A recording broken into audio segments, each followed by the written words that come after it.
sure everybody can hear us. If you can hear us, please let me know in the chat room. We are moving to OBS.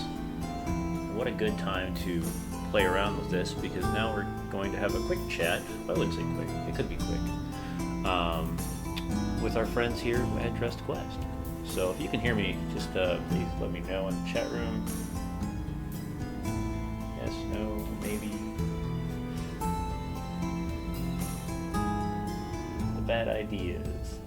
That's me. Yeah, that's you. It doesn't help me for the audio. I'm watching it and I'm seeing an ad. Okay. Maybe people are hearing ads, yeah. Yep, still running an ad. That would be great.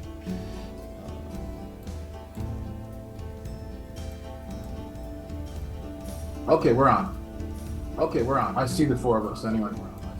All right, I hear you, Chris. Hello. Hello. We're not hearing me as the question. Okay, nope, I heard myself. All right, good. Awesome. Sorry, everybody. Just trying to do some audio testing as we're moving to OBS over Streamlabs. Hopefully, we won't do any dropping this time. So, we of course are Dressed Quest, and normally we have a full-blown show with costumes and everything else. But sadly, two of our main cast have had some other arrangements that they had to take care of. One is out, I think, in Ohio doing some sort of convention, and the other one is on personal vacation. So, in the meantime, we thought we'd just sit around, chat a little bit, have a quick Q&A for anybody that's interested in asking the questions to know the details of our wonderful northern attitudes, as they're now being called. Yeah, just kind of have a little chat. Before we do that, of course, we're going to go around the circle and let everybody kind of tell us. I guess we do a little bit more this time. So who you are, what you're playing, and let's see here. How do we want to start this? What's your character's favorite color? Yeah. Green. All right. Well, you picked, so you get to go first. So, Chris. I'm Chris, and I play Jin Jack Wonderful, a human cleric of Shantea, the nature goddess, patron of farmers and nature lovers and rangers and such like. A ranger. Rangers. And Your favorite color is green. favorite color is green. And yeah, that's about it. All right. We'll go to our druid of the pack. Yeah. So I'm Alex, also known as Idly. I play Erwina, who is our stars druid. She is a little bean sometimes, but that's okay. And her favorite color is, I think her favorite color is that like soft pink right before dawn. I think it's actually her favorite color. It's kind of like the color that Space's background is a little bit. Look at that. And then of course we have one of our murder mommies. So if you want to take it away, Space. Hey, it's me, Murder Mommy. No, what's up, guys? It's Space. I play Benji Goldenclaw, the bear totem barbarian. Yeah, I don't think I ever said what my subclass was.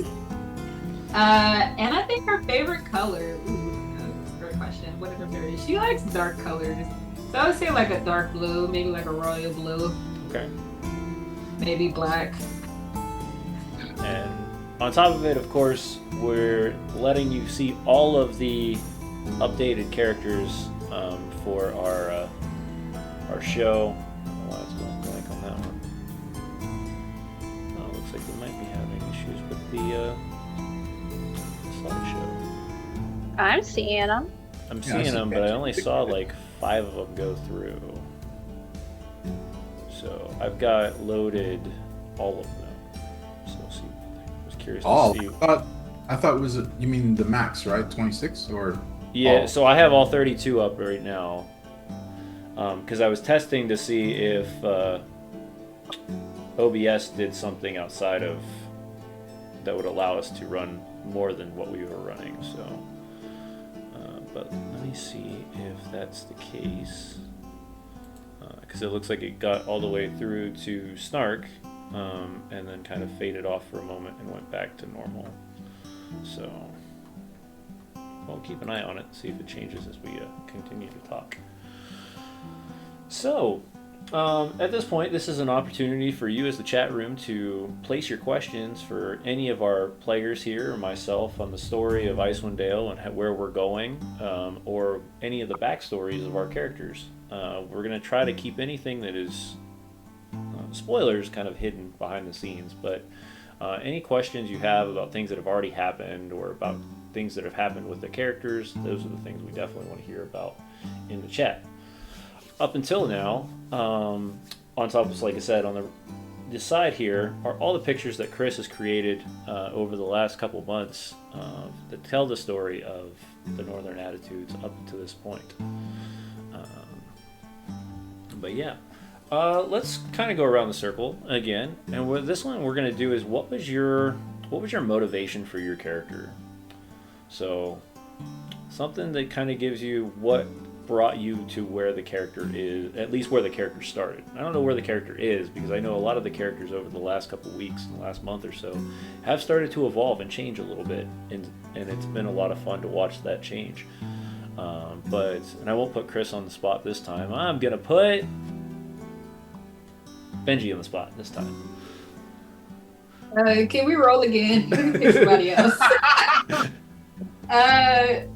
Okay, for motivations. Yeah. So Ooh, that is a great question. what was the motivation to create Benji?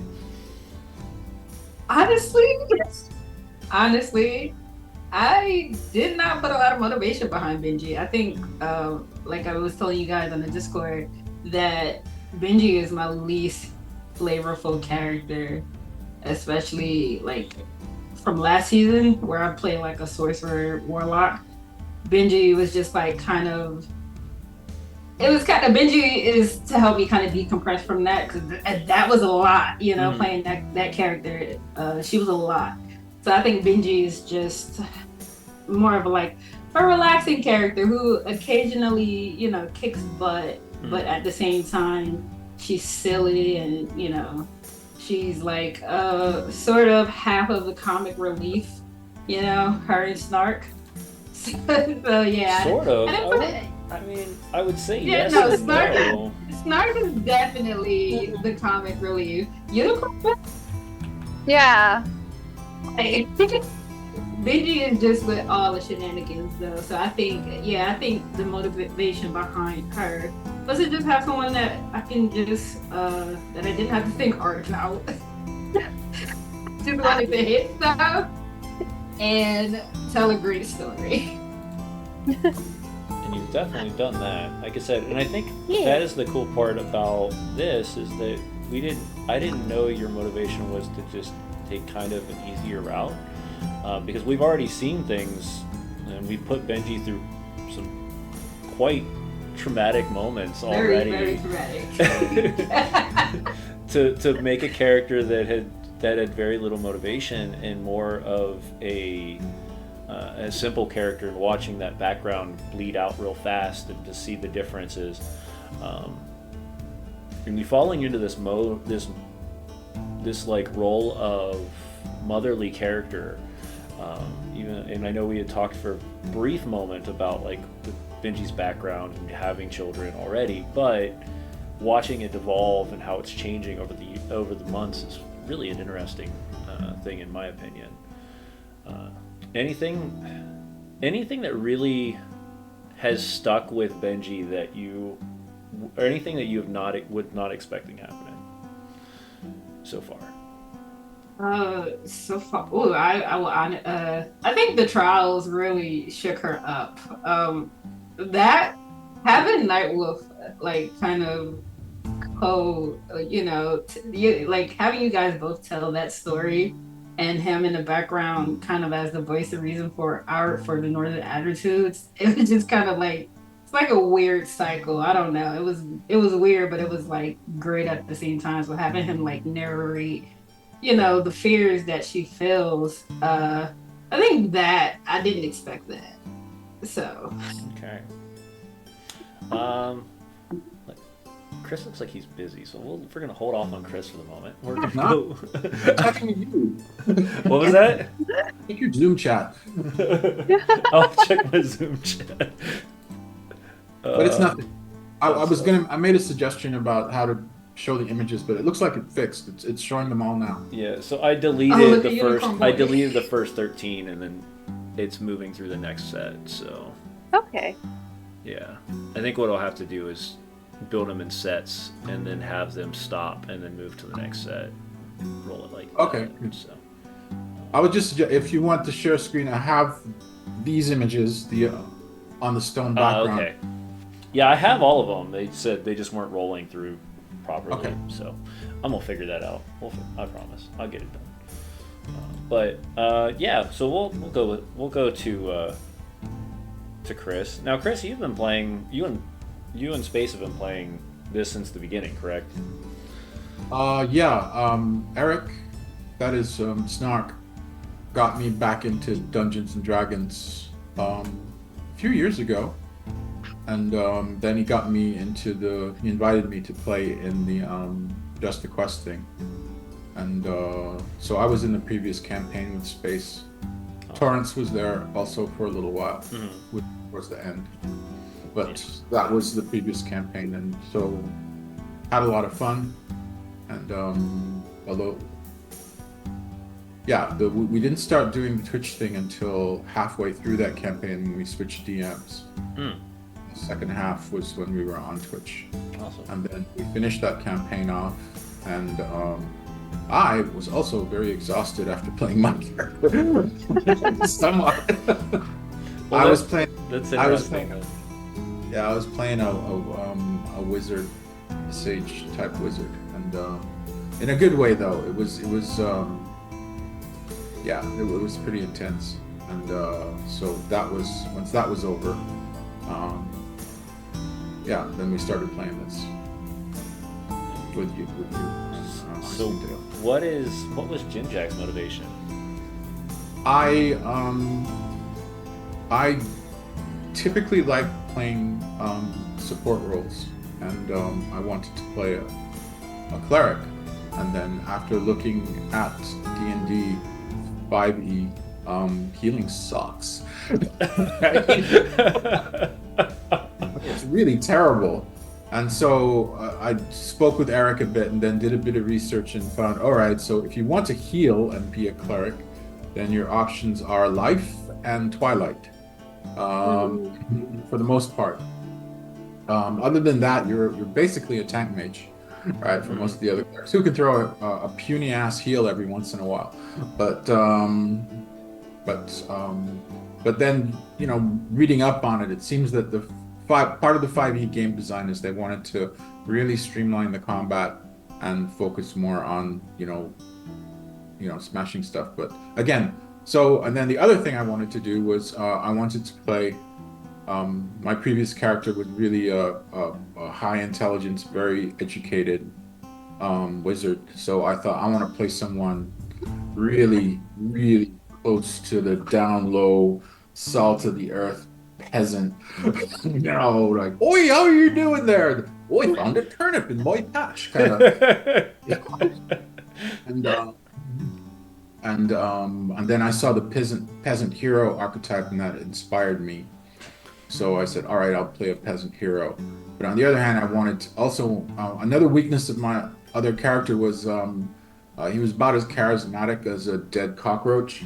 So I said, I want to play someone with personality too. So for a while, I was fooling around with the notion of playing a bard, and using the leadership feat. So those three decisions, kind of like, all right, peasant hero, leadership feat, and then I thought bard or cleric, but then I sort of gravitated more to the religious route, because I thought that would be something different. The notion of, like, you don't really exhort people with speeches, you give sermons, you disguise your sermons as speeches, and then the way that old-timey shamans would sort of give advice in the way of stories. So I always think of Jinjack as more of a storyteller than anything else.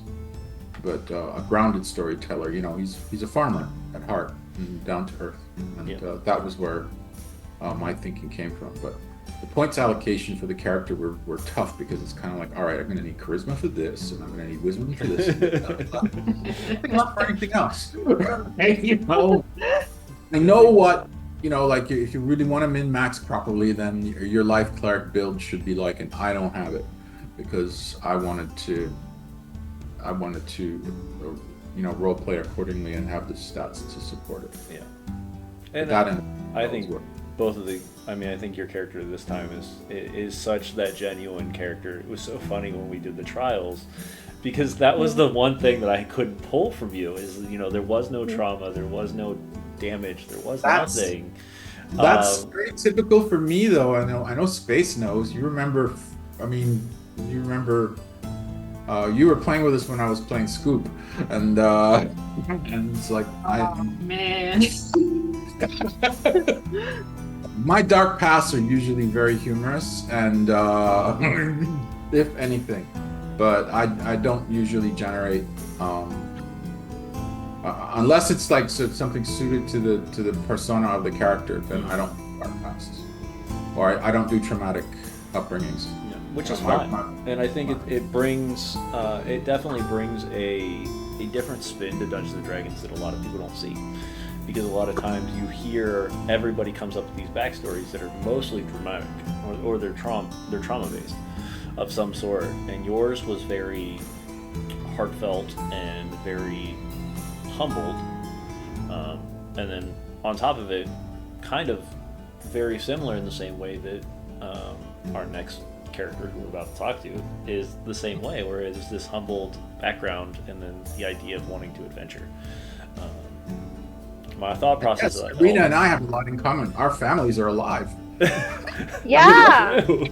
My family is alive. So you know. So you think. So far, as the story has gone. Based on your background, yes. Based on your backstory, your family is still alive. Mm-hmm. Has that changed over the last couple months? To be determined. But yeah, actually it's funny because I mean, Snark doesn't have a family. Like, we know nothing about Snark's family yet. But his past sucks. His past was just a rough past. We don't know where it started. Horrible past. Yeah. Talk about a horrible past. And then Castle's family is gone. But other than that, the three of you, I mean, you built characters that had families and they had relationships and they were able connections, which was really cool because we got to experience that right off the bat with your character, Alex, because of the fact that you were that's where we started. We started in the town of Caer Konig, which was your little fishing village. And we had almost a completely different version of Erwina. There was a hot minute where Erwina was going to be very, very different. She was always going to have the name Erwina, and she was always going to be a Stars Druid, but we almost had like a completely different version. Yeah. There's another timeline where I'm very frustrated all the time. So let's talk about that for a moment. So what happened? So like what was the change? Okay. What got you to the motivation of where Erwina is started? I think I was the last person asked to be on cast because everyone else knew what they were going to play. Mm-hmm. And so when Eric came to me with being casted, he's like, okay, there's a cleric, a paladin, a barbarian, I'm playing a warlock. And I was like, oh, so all the stuff that I normally play is already off the table. Got it. Which wasn't a big deal. I am, though, like a paladin main. So it was like, okay, I guess I won't play my comfort class, but that's okay. I'd been playing a paladin, a warlock for years before that, so I was ready for a change anyway. And so I was looking at what was left, and I'd always wanted to play a Stars Druid. So I got it stuck in my head I was going to play a Stars Druid come hell or high water. And originally, while I was kind of going through like what would I want to be a Stars Druid with, Erwina for a hot moment was going to be a sea elf who had come to Icewind Dale and was going to have a whole Little Mermaid journey that was going to be somehow even worse than what we already have for Disney princess vibes. Your destiny But- is Her destiny was Disney Yeah, princess. I have- like, My destiny is Disney princess, but we were gonna choose a different princess. yeah. yeah. Well, one of the But what ended up happening was when I got the first round of cosplay stuff in, I did my cost test and it went bad. It was bad. I remember you messaging me with that, and you're like, "I need to change immediately." I was in tears. We'll put it that way. I already have some body image issues to start with, and then like the blues and teals were just not it. I still have the sweater dress that I bought. Like, it's a cute little jumper. It's beautiful. I still wear that when it's cold outside. So that was not like a loss. But like the wig and the makeup, and I just got really overwhelmed. And then like I had kind of like a my own little like moment of like having to redesign this character. And what ended up happening was as I was going through Amazon, I found all of this like kind of more traditional Eastern European clothing, and that totally changed her whole directive and vibe for the better, because I think I would have cried before each and every session with the Little Mermaid vibe.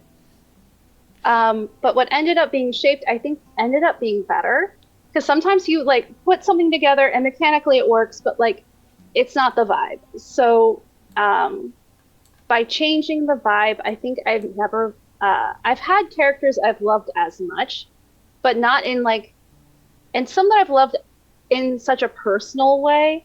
But Erwina now is like up there with like my favorite little babies, little character babies, because she's shaped out very organically and very much in a similar way to Jinjak, where she's very salt of the earth.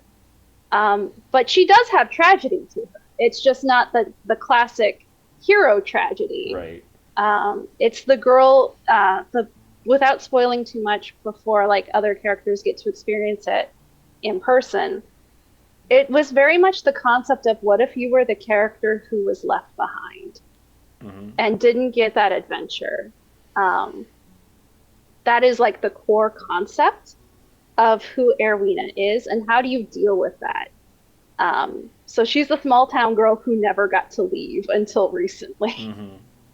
And if you've been watching from the beginning, this was shown very quickly when we went to Erwina's dad's place, or where she grew up, and there's a bag in the corner that's got dust on it, and it's her adventure gear, and this was what she grabbed when she left. Mind you, if you haven't watched those episodes, they're a riot. Just watching the reactions between Erwina, her father, and Castle alone is worth the watch. Because she's very much a subtle character in her own right when it comes to what she's dealing with, and sometimes that's been a challenge to like get more of like the inner conflict out, because it is so subtle. But it's starting to. It is. So we'll see. Yeah, we're starting to peel back the onion for a couple of our players right now. Yeah. So, I mean, we're seeing some things coming out of Benji due to the trials, and due to now the orc movement and what the hag has showed her. We're finding out more about Erwina, and we're going to continue to find out more as she went on a journey during the Stillwell arc. We got to, Jinjak got the ability to actually meet a deity, which was awesome. How he portrayed that the day of the episode after, because just being flabbergasted in that imagination that you literally spoke to a divine was definitely an interesting twist that I don't think he saw coming. But yeah. Let's see here. What we got? Anybody have any questions for our players? Do any of our Oh, players have any I questions? have a question actually Shoot. Ooh. for all of us. We've played in a lot of games. What would you describe like your favorite character that you ever created? You know, Oof. yeah, gotta be like it could be top three. You know, but Okay. what would you say is your favorite character, like subclass and all of that? Are you talking about Like other games, not this game, but like in other games that you played in. I think for me, my first ever character, her name was Lord, like the singer, and she was a rogue ranger. This is like the first time Yeah. I ever played D&D, and I love sneaking around, stealing shit, and sneak attack. I think yeah, I love the rogue class. I think that's my comfort class, by the way. I gotta watch because this could spoil things if I start revealing too many of mine. Because I bring some of mine into my games no matter what. So, um, without putting names or Um, anything like that, I am very much. I love the new Blood Hunter race or class. I think it's so yes. much fun. Um, I have a character that comes into play in a lot of places, and he's kind of like the underworld dictator. I was watching a very. Ooh. I got really into Blacklist for a while, so I created that character, and he has lived in multiple campaigns now to kind of keep the darkness at bay in certain areas while also getting his own objectives done. Um, and then I have my own personal character who's been with me since I was 8 years old, and that is my paladin. I've played him in, I don't know, probably Mhm. 16, 17 different campaigns in different ways. So, all right. What were you going to say, Alex? I know you were getting ready to chime in Um, too. so I think my one of my other favorite characters it is probably there's two that come to mind, and it's because I'm a paladin main. One of my favorite characters of all time, her name is Endora, and she is the concept was what if a Jane Austen heroine was in D&D. So she's very prim and proper, very fancy, is all about the manners, and she was a Hexblade warlock, paladin of devotion, and her oath was to her friends, and I love her to pieces. She'll eventually find another game to be in. Um, Very complex character, because she was also Fae. Um, but I love her to pieces, and she somehow tricked the King of the Dragons into being her date to a wedding, which is one of my favorite There you role play go. moments of all That's time. solid right Because there. the way I had played it, and the way that as the character moves through you, she somehow tricked the King of the Dragon to asking her to be Oh, her so date. not only did So you get you made them, request the it date. was, and she was like only level 3, and like had Nice. already like crit on this ancient black dragon who was the king, at level like 2. It I was can visualize the bodice being ripped on the cover right now. it was she's a saucy little minx, for being like so prim and proper, and we love her. Hashtag Endora for life. Yeah, One day there's a she'll few return. players, it seems in the chat right now that have mentioned they expected you to say that person. So, Yeah. but But I love Oath of Devotion. I love paladins in general, and I love to play with the trope of paladin and kind of invert it in interesting ways. So I thought making Oath of Devotion being more of an oath of friendship instead of like it being to a deity was fun and creative. You don't have to play your Oath of Devotion paladins as Boy Scouts, no matter what anyone tells you. Although it is really funny, hashtag NADPOD, when they are literally Boy Scouts. do watch out too though, because I mean, that's something that we've had a conversation about with Castle's characters. Mhm. Everybody Yeah. believes that Castle is the Boy Scout, the soldier. This is how she's playing it, and Yeah. we're finding out very quickly that she has a Oh. lot deeper setup going on. So, Mhm. which For the I can't. record. I don't want to give any more details on that. For the Yeah. record, I don't know if I ever thought Castle was a Boy Scout. I didn't. I don't know if I ever thought that. I think Benji is just like something, something different about her. Yeah. Yeah. Which we're finding a lot about Yeah. Castle, and Mhm. but now we've got the Ponderer over there. I've been playing since 1983. Or So running you've games. got some characters. You've I've got got some a lot of characters. characters, and that's why I'm pondering. So if it's okay, I'll say two. Sure. My favorite D&D character um was actually Aize, and recently, because that was an opportunity to really connect with my Jamaican roots while role playing. So Oh, that was sort of, nice.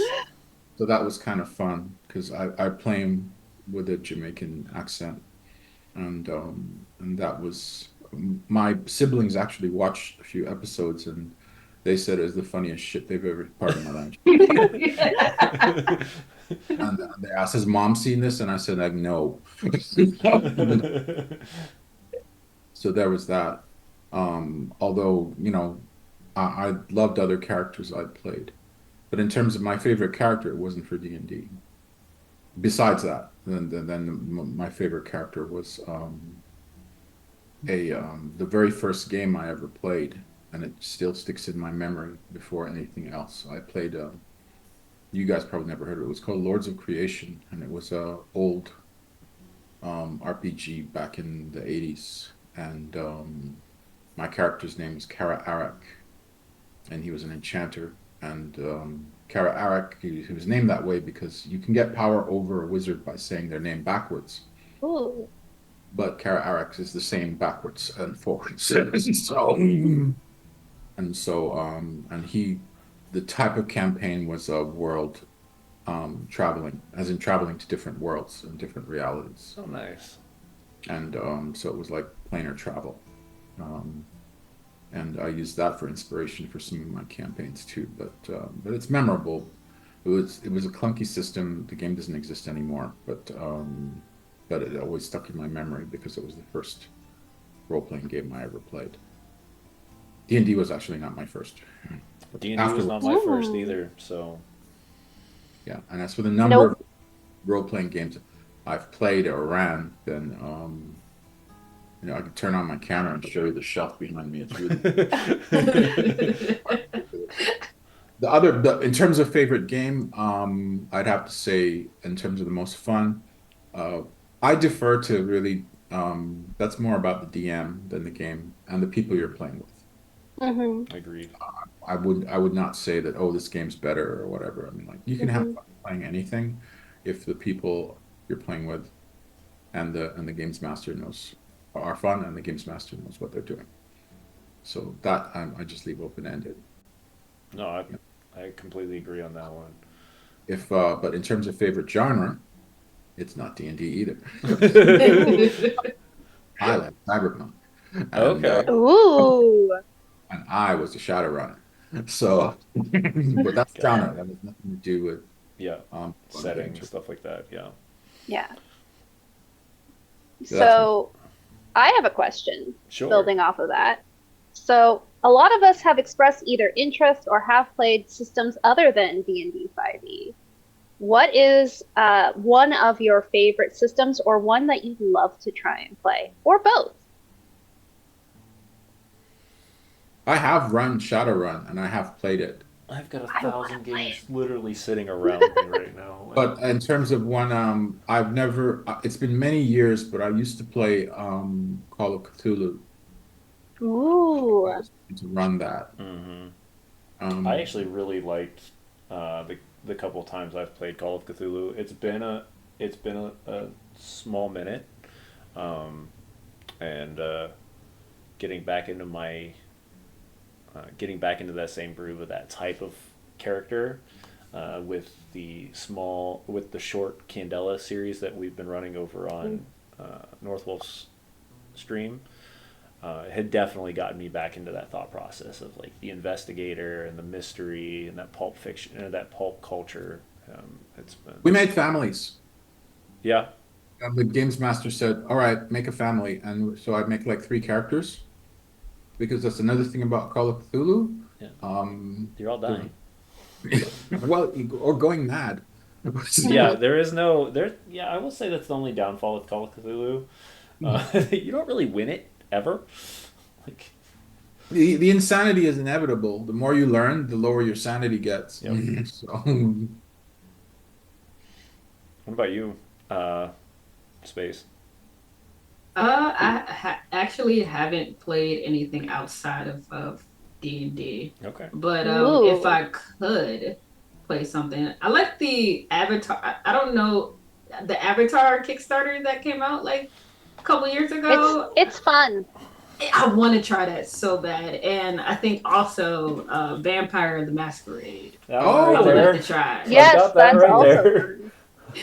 Yeah, I saw it. Yeah. And I was like, I want to be a waterbender so bad. And then just to help you out, I've got that one too. Yeah. Yeah, I think those would be the 2 settings I would like to try. Oh, I have so many. These are literally like I've been talking to other people about running games this fall and Christmas or fall and winter season outside of Dungeons and Dragons. I can't show it.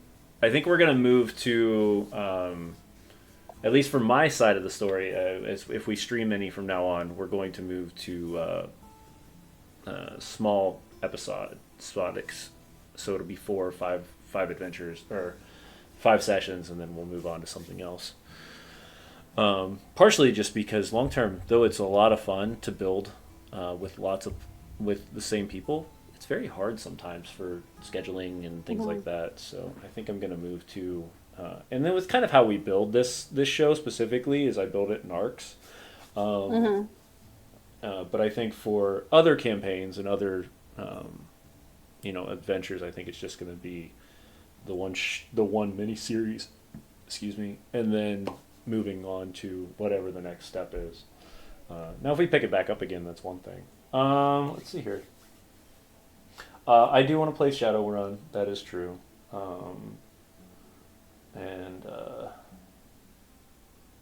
Let's see here. Any of y'all tried? I have not tried Daggerheart yet.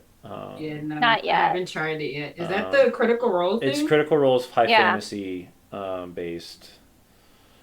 From what I've heard, it's very similar to Candela. So it's just kind of like Candela's their noir, Call of Cthulhu based horror campaign, and then Daggerheart is closer to your traditional high fantasy campaign. So, or setting at least. Let's see here. Avatar: The Last Airbender, Call of Cthulhu, yeah. Any that have not been mentioned that anybody wants to try? Because I mean, like I still have. So my favorite to DM that is not 5e is actually called Tales from the Loop, I've heard of it. which is imagine Stranger Things and 80s vibes, with like robots and high science, like science experiments are running around your town, and the adults do not believe you. You all play kids.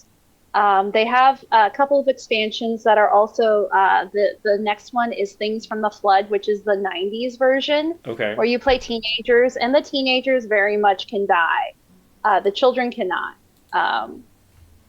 But that doesn't mean that there aren't consequences even for the kids. And it's a very like investigative kind of fun setting. I had a lot of fun running it. It's one of my favorite games to play in general.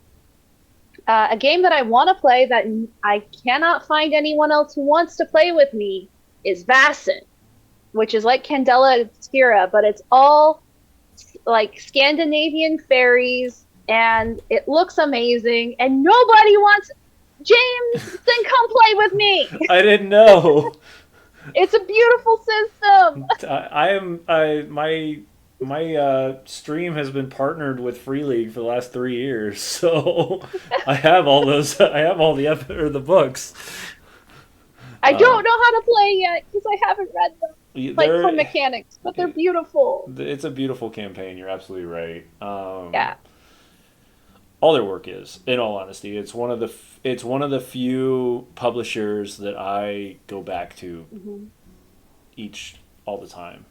They created. I'm a huge. If anybody has ever listened to me talk, I'm a huge Lord of the Rings fan, and getting their One Ring box set was like a dream come true to read through that, and the way they build on the Lord of the Rings lore and the concepts behind it, rather than using Dungeons and Dragons, they put their own system to it. It definitely moves a much better, and it's much more cinematic based than it is, the clunky Dungeons and Dragons sometimes.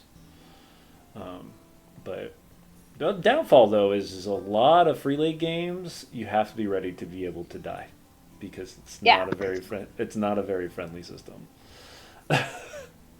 So The games. Oh, sorry. I'll wait for Space. What's the games you wanted to run, Space? To run? yes, that's how to run. Ooh.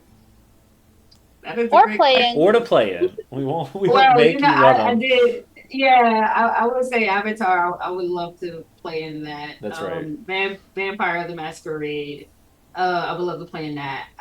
As for run, I've only ever run 5e games, so like I'm still kind of new to the DMing, which is pretty fun. Yeah, I love game mastering, but and every once in a while, like when I get to play, it's a different feel. I really enjoy, building lore and weaving people's stories together, but it's always fun to be able to just sit back and just grab a character and hold on to dear life and see where the roller coaster goes, because Yes. it's such an interesting feel. And you'll notice that if you watched any of my other shows, that when I'm playing characters, there's moments where you'll see me kind of glaze over, and it's the character has taken complete and utter control, and we'll figure out what happens at that point.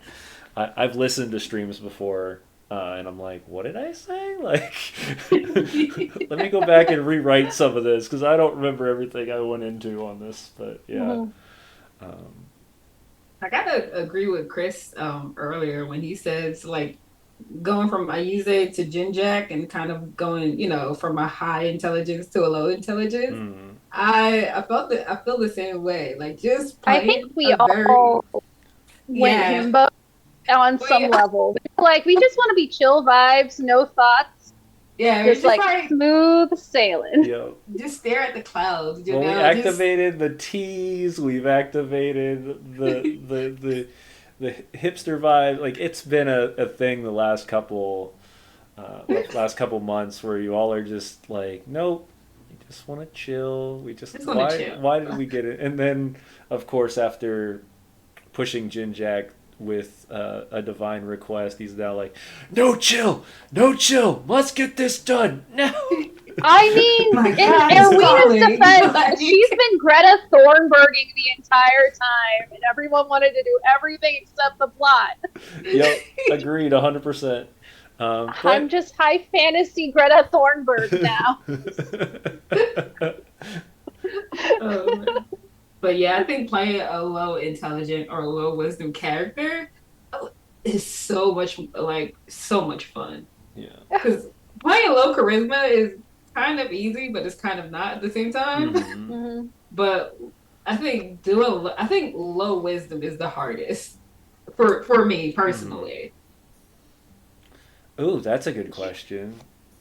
So what is your favorite stat to play, and what is your least favorite stat to play? I didn't get to tell you what my games were yet, but I thought you did. Go for it, because you said Shadowrun, and I thought that was where you had ended. That was the genre I really liked. Oh, that's right. It's really simple actually. Since I discovered generic universal role playing system, I haven't really. Yeah, I run GURPS, and I've been running GURPS campaigns for the past 20 years. Wow. And as a consequence, I haven't really explored any other games. Like, Because you don't need to. no, you don't.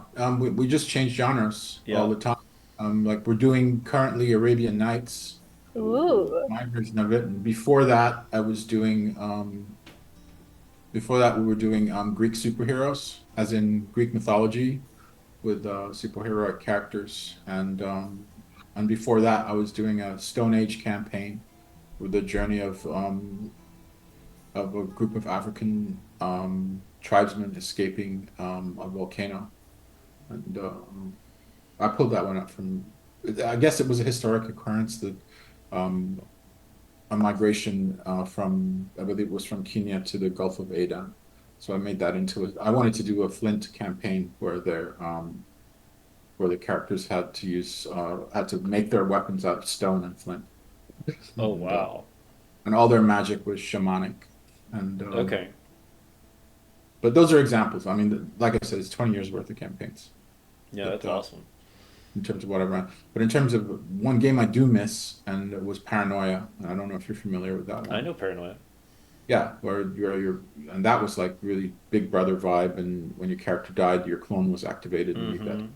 as your clone. Yeah. We actually, about year and a half ago, one of my original co-hosts for Tabletop Misfits, he ran like a 3 or 4 episode Paranoia game. So we were doing it as spin-offs while we were trying to figure out the next step for the campaign and letting people run those games. So that and everybody knows, or everybody's Jack or something like that.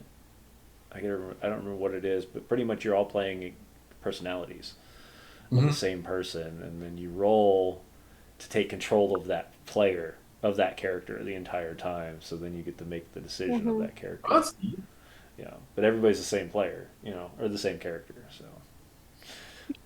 For my favorite stat, um, I don't know. That depends on the character. I mean, like I said, I typically play support characters, so I guess intelligence or wisdom would be I have to choose between the two, depending on what they are. or I guess, but maybe the better question is, instead of your favorite stat, what is the stat that you enjoy playing at the height and enjoy playing at the low? So like as a high level, or at like a 18, 16, 18 in a stat compared to playing an 8 or a 6 in a stat. Because I know you had I, mentioned some. Either intelligence or wisdom, Okay. depending on what type of caster I am. At the low end, I enjoyed playing a low strength character because that got me out of a lot of physical labor. And It I got really to fool did. people by saying I'm harmless, and I'd hold up my arm and say, "See, it's like a noodle," and and I could role play things like, "Okay, we're going to climb that cliff," and I said, "No, we're not. Well, Mhm. we're You're gonna climb that cliff. going to climb I'm that gonna cliff. wait for that. I'm gonna wait for I'm gonna that chair to fall. I'm gonna dig up a levitation spell," and That's why Erwina was a spider last session because she could not have Yeah, climbed, so that she was just was like, "I'm crazy. gonna be a spider and climb." It's great. Yeah. Can I just say, I love how you turned into a spider and it was like, hey, is everybody okay with this after the fact? you didn't tell us you were going to do it. So it was like, where the hell did the giant wolf spider come from? Right, like we're ready to attack I you. And she's like, She's like, it does I have giant to be eyelashes and smiley yeah, face it does on have really cute eyes, and it's Lisa Frank colors. It's fine. No, no, you lost Um, the word spider. it. yeah. Um, and to be fair, Erwina said, "I'm gonna get ready," and then turned into a spider. Yeah. She just said, I'm gonna get ready. Nobody knew what that meant until it was yeah, too late. Yeah. that was definitely. Yeah, I was there and just like transformed. I'm just like, Yeah. Magical girl transformation into a terrifying Lisa Frank spider. Ooh, that's a good Bad question. trip. Once we finish our stat question, our chat has given us a question for all of our characters as well, or Mhm. players. But what is the stat you like to play at its height, and what's the stat you like to play at its lowest? Ooh, Yep. Yeah, you go first. I don't remember who was going. I have like two different ones for low. One I like to play at high usually is Wisdom. Uh, Wisdom is probably the one I like to play at its height. And it's kind of a tie for the two lowest. The lowest I also love to play at its height. Like to play is my Wisdom. um, One of my favorite like things about like a character I played before with low wisdom was she wasn't. It was like a very creative way to think of a low wisdom character was she only went with her gut instinct and first impression. If you failed the first impression, it was a bad day. You were done. You could not change her opinion. She could have a really good first impression of you with no merit, or a really bad one with no merit. It was like whatever the initial vibe was her reality. There you go. And then trusting her gut. And the thing people often forget when you trust your gut is often very wrong and runs off of whatever that face value is. So that was her with her low wisdom. Another character, another example of a low stat that I've been actually really enjoying is in another game that I'm currently playing that's play by post. I'm playing a character who has both a really low strength score and a really low con score. So it's been a struggle. And I'm playing her as an artificer. And now what's become really cool is she's making her own adaptive equipment to meet all these physical challenges. And it's kind of thinking in a way of like in a high fantasy setting where, there is no ADA compliance. How do you make the world fit around you? Right. And it's been really eye-opening to be like, okay, so how do we make this happen? How do we make this work? And it's been a lot of fun to creatively problem solve and be this character who's like, okay, the world is just an equation and I'm the variable. How do I change my variable? I like that. So those have been like two examples of when I love having a low stat. Nice. What about you, Space? I think for me, it depends on the type of character I'm playing. I think sorcerers are way better than wizards, so I love going the charisma route. And if I'm going a sorcerer or warlock, I think strength will be my lowest. But if I'm playing like a martial class, like a rogue or barbarian and fighter, it would the strength or dexterity will be my highest, and charisma will be my lowest. I love playing charisma based characters though. Yeah, it seems like it's an interesting one for you to see where your charisma falls, because I think personally you have a high charisma, so it's sometimes hard to pull that back. But I've watched Benji do it, and it's really been interesting to watch those moments where you're like, yeah, I don't have a great charisma, so let's see how this turns out. It's like every game is just like, okay, what am I gonna do? Like, I don't plan anything ahead, so I'm just like, I just try to react in the moment, and it's been very interesting. I mean, that's that thought process of the wisdom score, right? It's like, if you don't think ahead of time, you're just like, nope, this is the first thing I'm doing, and this is what I'm going into, and no matter what. Yes. It's interesting too, like coming off of like the charisma stat. I don't think I personally have a high charisma, so playing like Erwina, who's supposed to have like a little bit of charm, is like, it took a while for me to like get through the mental like loops of like, well, there's a lot going on with her why she doesn't, come off as super charismatic at the start. Mm-hmm. So how I've been trying to play that with her, because I don't also feel like I have charisma. I feel like the Riz skipped me, and that's okay. I disagree. But the way I've been thinking about it with Erwina is that because she does have a high wisdom, she actually listens to what you're saying and then parses it back to you a little bit. It's like that reflective talking. Like, what do they actually want? And what do they actually want to say? Got it. Has Yeah. been kind of her version of charisma. No, I like that. What is it you actually want? What do you say? Yeah. Um, so to kind of bounce off this one to move into our next one, it looks like somebody in the chat is asking, speaking of vibes, what's your favorite character vibe to play? So maybe not class or whatnot, but like what's your favorite way or type of character to play?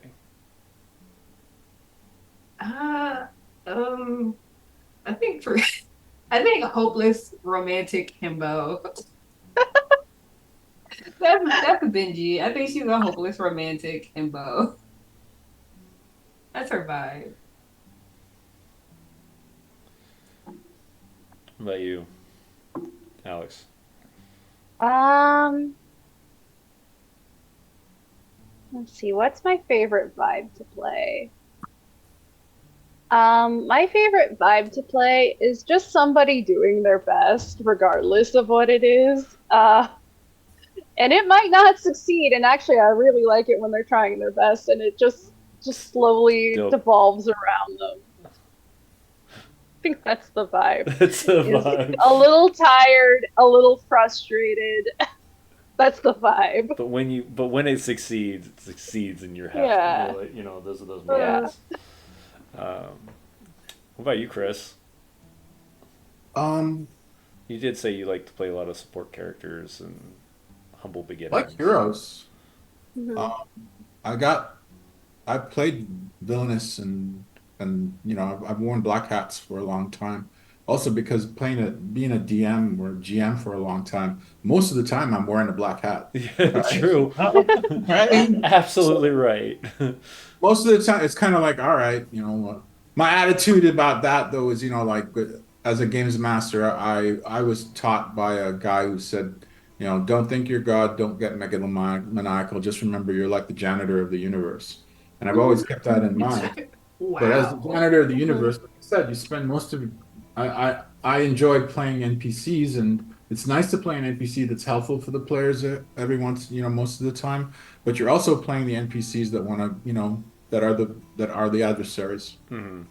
So, like you said, James, like, I'm sure you understand that, like, hey, it's nice to be a hero. So when I play, I found that the more that I DM, the more I wanted to play heroic characters. I don't Mhm. want to play scumbags, Yeah, right? Because I play the those sort of anyways. things that Like, I've done to players to motivate them to hate the villain, I don't want to do as a player. right now, I caveat that every once in a while when I bring an NPC Mhm. back as a player, which has been a lot of fun. Um, the one I had spoken about earlier with the Blood Hunter, he has played in a couple campaigns as well as been the NPC for it, and he's always looking for ways to get ahead. Like it's just how the character plays. Um, but to do Yeah, that at the detriment of the party, that is where even if he Mhm. is an NPC, he doesn't do that. He doesn't do that, and if he's working with you and you're working with him or for him, then he has almost that protective background of, if you're going to work with me and do what I need done, then I'm going to make sure that you have all the tools and know how to do so. So, all yeah. right. But as far as the type of hero, it doesn't matter to me. I guess Mm-hmm. it's and there's because there is it may seem, oh, that's a very limited variety, but there's a tremendous amount of variety in that, like the Mhm. tragic hero, like stuck up hero. Like, Mm-hmm. yeah, I mean, I'm pretty sure that there was a point in the when we first started playing space where you did want to jam an axe into Scoop's head, right? And, I'm trying to remember. but if you're playing like the full on, cheesy hero kind of thing. But on the other hand, I like quiet heroes too. Mm-hmm. And this person is kind of like, okay, the people who know him know he's a hero, but no one else does. Yeah. That's fine too. No, I agree. I think it's really cool to see, and this can be something that I know the two of you can answer. we're gonna kind of go outside of Dress to Quest for you, Alex, because otherwise it's not gonna work. 'Cause you haven't been here. But like, what how do you feel with the transitions between the characters over the last couple of years with Dress to Quest? Because I know you played Aize, and you said you're very, very close to him because of personal, your background and things like that. Like, because I know a lot of people have a hard time with this, and this may be something that others can relate to. Is how do you move past that next character? Because I know a lot of people get very attached to their characters, and how do you move to that next step? I think For me, the best thing to do is make a list. This may seem OCD. I make a list of all of the traits of the previous character, and I make sure that my next character doesn't have any of them. Right? so that you can completely separate the two with no issue. Pull that band-aid right off. Yeah. Don't play a character that's similar to your previous one, no matter how much fun it is, because then I find I'm closing myself off to having fun in a different way. I like that. But that's just me. It's just me. What about you, Space? Ooh, I think for me, I try to play the opposite of what wow. Yeah, I think I try to play the opposite of what the class is supposed to be. So like Benji as a barbarian, she's everybody's like, oh, barbarians drink, they kill, they this and it, and Yeah. I think I try to do the opposite of that. I mean, you kill a But lot. You well, kill a lot. that just comes with the job, okay?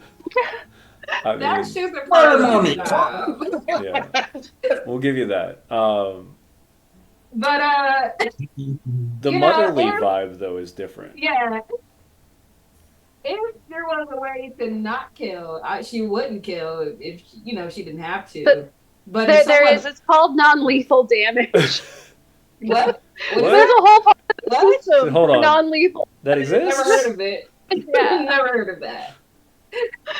But yeah, I think. And also I think I go on Google. I type like like classes and stuff, and I'm just like and I go to Reddit and I just like read what people do, and I'm just like, well, that sounds great. Let me try that. Right.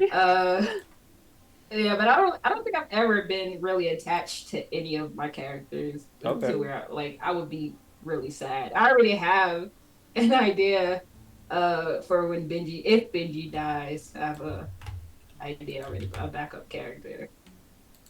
So That's interesting because, like I said, I know a lot of people who, when they dive into a character, it's that's them. Like, they've pulled so much energy and time and effort into one character, and then not only if they die, but at the end of a campaign when you've been playing a character for 6, 8, 12 months or more, how do you pull away from that character and get ready for the next adventure? So yeah, I think my last character, Aspen, like I said, she was a lot, and I told Nathan, I'm just like, kill me off. Like, I'm done. Oh my I'm just God. like, I'm tired. This girl is a lot. I don't have the patience for this. But yeah, I don't really care if my character dies because that's a part of the game. So you don't Just know make a how new many one then. people completely disagree with that death is part of the game, and I completely agree with you. Is that you're right? Yeah. It happens. yeah, people die. That's People die. That's just, Were you doing what you were supposed to be doing when you died? yes, murdering people. Obviously, I was murdering people. And nothing's wrong. I'm like, all right, not doing what you were supposed to be doing. Right. Well, yeah, I think if death happens and if a character dies, it's just an opportunity to tell a brand new story from a different point of view. Yeah.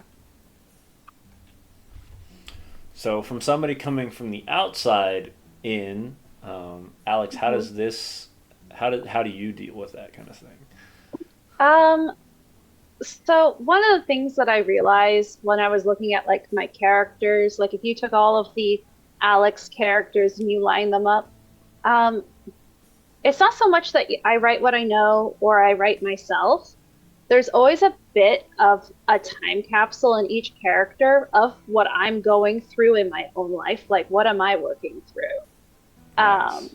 If you actually like, and so like when I move out of the one character and organically grow into a character, like for like the growing into Erwina, she is a new time capsule. So I'm leaving basically one stage or one thing that I've been kind of working on, whether it be conscious or subconscious, in one package and picking up, okay, so what's the new thing? What are we going through now? What are we going to be transforming this character through based off of, because we all kind of leave little bits of ourselves in our Mm-hmm. characters. At least I do, and I will admit it.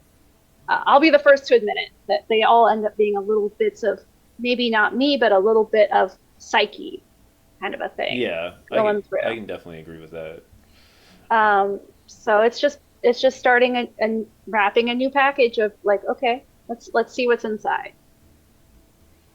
I like that.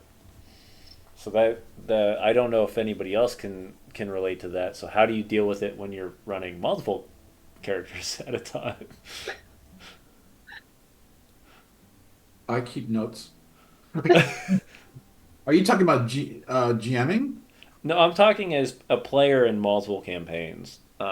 Like I said, with Oh, how everybody, like I said, because you put a piece of yourself into each campaign or each story, and trying to disconnect one character from another. Uh, GMing's a complete different monster that 60 different characters can show up in 3 different campaigns, and they're all the same 60 characters, but they're all played differently because of the story. remember your accent. I'm trying not to cross over. Yep. In the other D&D campaign, I play an assassin rogue, and I tried to give him kind of like a hard East London kind of accent, more influenced by Discworld than East London though, and so there's that in terms of Nice. the characters that I'm playing, and I Jinjax, his accent went all over. The planning for it went all over the place because I couldn't do. I tried practicing the original plan I had, and I couldn't maintain it. It was too hard to do. I didn't know enough words, so he's kind of some mishmash Yorkshire, um, South England. I looked. I listened to. I spent like hours listening to YouTube videos of people from Cornwall, England, Cornish accent, and Yeah, Yorkshire, I can and see tried it. to practice that. But hey, it's ad libbing sorts of. But my original idea was to give him a Belter accent from a television show called The Expanse, Oh, that Okay. would have been exciting. and so I was trying to do like a Beltalada, you know, Beltalada accent versus Inalada. This pinche, pinche Yeah. master trying to do something to us, but the problem is it's all science fiction terminology, and I was trying to translate it. Hmm. And I looked up the lexicon, and that some maniac went and actually wrote up the whole. I shouldn't say maniac. Some very talented linguist designed Belter Hmm. Belter lingua, so and you can access them, look it all up. But most of the terminology is for things like spaceships and oxygen tanks and all. Look it up. Yeah, Jin Jack knows none of this. So I just gave up. That's fine. Jin Jack has his own personality, though.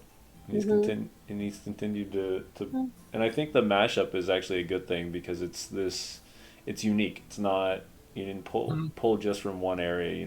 It comes from multiple areas. Yeah, because there's no such place as Velen except in the world of Faerun. Right. So So I could make up anything. I yeah. mean, that's what I did with Aize. I mean, Hmm. he's from where was it? Tamish, which is far and for all and it's a made up place as well, and in Faerun. So I said, okay, Tamishians have Jamaican accents, and that was it. There you go. So now the downfall is if we ever make it to Velen, then I got to come up with this like mishmash accent to a couple people because this is such a small town. You wouldn't get a lot of non-locals, so everybody's gonna have this accent. And I'm gonna be sitting here for like three days just listening to Jinjak, just trying to get that accent down. But yeah, what was the question again? I just lost it. Oh, how do you switch between characters? Oh yeah, how do you switch between characters? Yeah, concurrently. So, anybody else have any ideas on that? Things they want to add to that? I don't find it too difficult to switch between characters, even when running concurrent like projects. Again, even though they're all little bits of me, they're all very different. Okay. I don't. So, I just don't. I mean, some I have people they two. don't. I have two. It's very bad Eastern European, a la Jester from Critical Role, or it's really bad Southern twang because my nana is from Tennessee, so it doesn't even really sound like anything, and I will get stuck in it, and then it'll infect the party like a virus. There are a That few different happens. accents that I will catch on to when I listen to it, and I'm that way. Like I'm like, oh, everybody is this tonight because I can't do it. It's bad. So I just normally, especially if it's a scream show, will stick to my normal accent. Right. The tones will change, and the inflections will change. Just being in character versus out of character versus different characters. But unless we want the apocalypse to happen, or the zombie Southern twang apocalypse, that has to stay very deep. Very, very deep. Yeah. I love me It's from Tennessee. oh god, it's bad. It's real So I bad. tried to put like a southern twang again one day with I was playing on another campaign and I was doing a southern twang with a dwarvish accent and oh my god, it was the most Oh. terrible thing I've ever done. I was like, nope, Yeah. can't hold this for anything. Oh man, speaking of, I almost had Benji being like, I almost gave her a southern accent myself. And then I did it for my mom. I'm like, Mom, like, how good is this? And I like spoke a few words for her. And she was just like, And I was just like, all right. Mom's honest. She was just like, Mhm. I'm just like, yep, I'm not doing it. Yeah. And I think Yeah. personally, like, especially for characters, as long as you've not gone back to back to back with the same accent, like, people are going to be Mhm. able to not know the difference. And with, especially with, like, Dress to Quest stuff, because we're getting new audiences every time we run new shows. They don't know what Aspen's, vocals were like, or what Arowena's were outside of like Alex's were outside of this and whatnot. So, Mhm. and as a game master, sometimes you only get a couple accents. Like I don't ever want anybody to think that I am a voice actor in any way, shape, or form. I far from And it. voice acting is more than accent. It is. Too. It's inflection. It is. It's speed. It's dialect. Not dialect. Tone. All sorts of. Mhm. And you can really build a couple different accents just off of, or a couple different voices off of your same accent, just by raising your voice or lowering your voice or Mhm. slowing down and give it a stutter, which also all can be opportunities. So, let's see here. Any other questions in the chat? No, it looks like mostly talking about people's past games and how they died. It's kind of Mhm. is what it is. Has everybody actually had a dead character before? Like, I know 20 years, Chris, I would expect at least one. Dead characters or bad character? Dead character. Oh, dead? Oh, yeah. My mind is. There's space in my brain for a whole morgue full of them. Oh. I mean, I told you I played Call of Cthulhu and I played Paranoia. Oh And yeah, so either they're those, dead or they're in an asylum somewhere in a box. my first Call of Cthulhu character got his head eaten by a ghoul. Oh yeah, that happens. Paranoia, I was on clone number three. Um, but those games are kind of designed with that in mind. But actually, not that many. Now that I think about it, Hmm. yeah, I think it's more. I attest that more to the skill of the DMs and and game masters as opposed to my skill. Well, it's like Hmm. it comes down to it. If the DM wants you dead, you're dead. That's it. Hmm.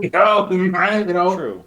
Found more often Hmm. than not, it's like, oh shit, I didn't plan for a TPK, and Yeah, normally you Hmm. don't hear that. Yeah, like unless the dice are just being really ruthless, and at that point, I don't want to say at least in our show and in a lot of shows, since we're rolling out in the open, it is a little harder for you to hide dice and things like that to make sure that the story doesn't like Hmm. yeah, break. it's tough to fudge Um, when you got stuff like that. Hmm. But yeah, I don't really have.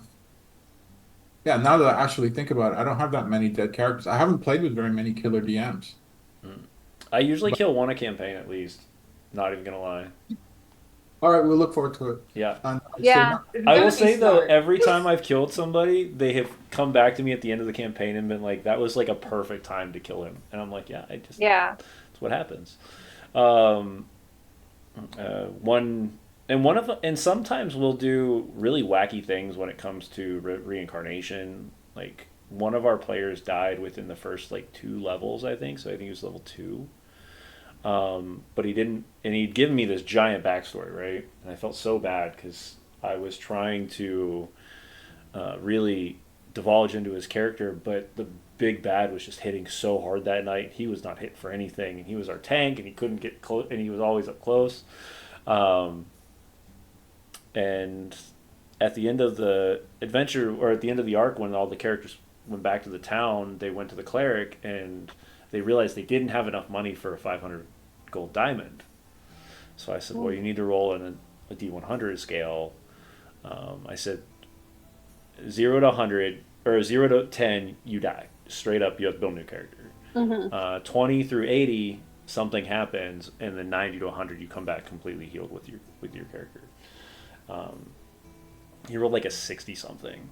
Uh, so what we did for the next five levels is he came back as an echo of himself, Ooh. because he wasn't playing. He was playing a paladin, and then he became an echo knight. Um, and then he ran into. We were in portion of the campaign where it was werewolves versus vampires, only it was backwards. So the werewolves were actually like the were animals were actually good. Um, Hmm. and they had these little campsites outside, and one of the things was is they had this really creepy, um, like almost shamanistic slash voodoo type character, and she was a werevulture who could see death. And when she looked at the guy, she was like, "Oh, you have been touched by death." And he looked at her and said, "What do you mean?" And she cast greater restoration on him, and his both of his brains went like this for a full episode.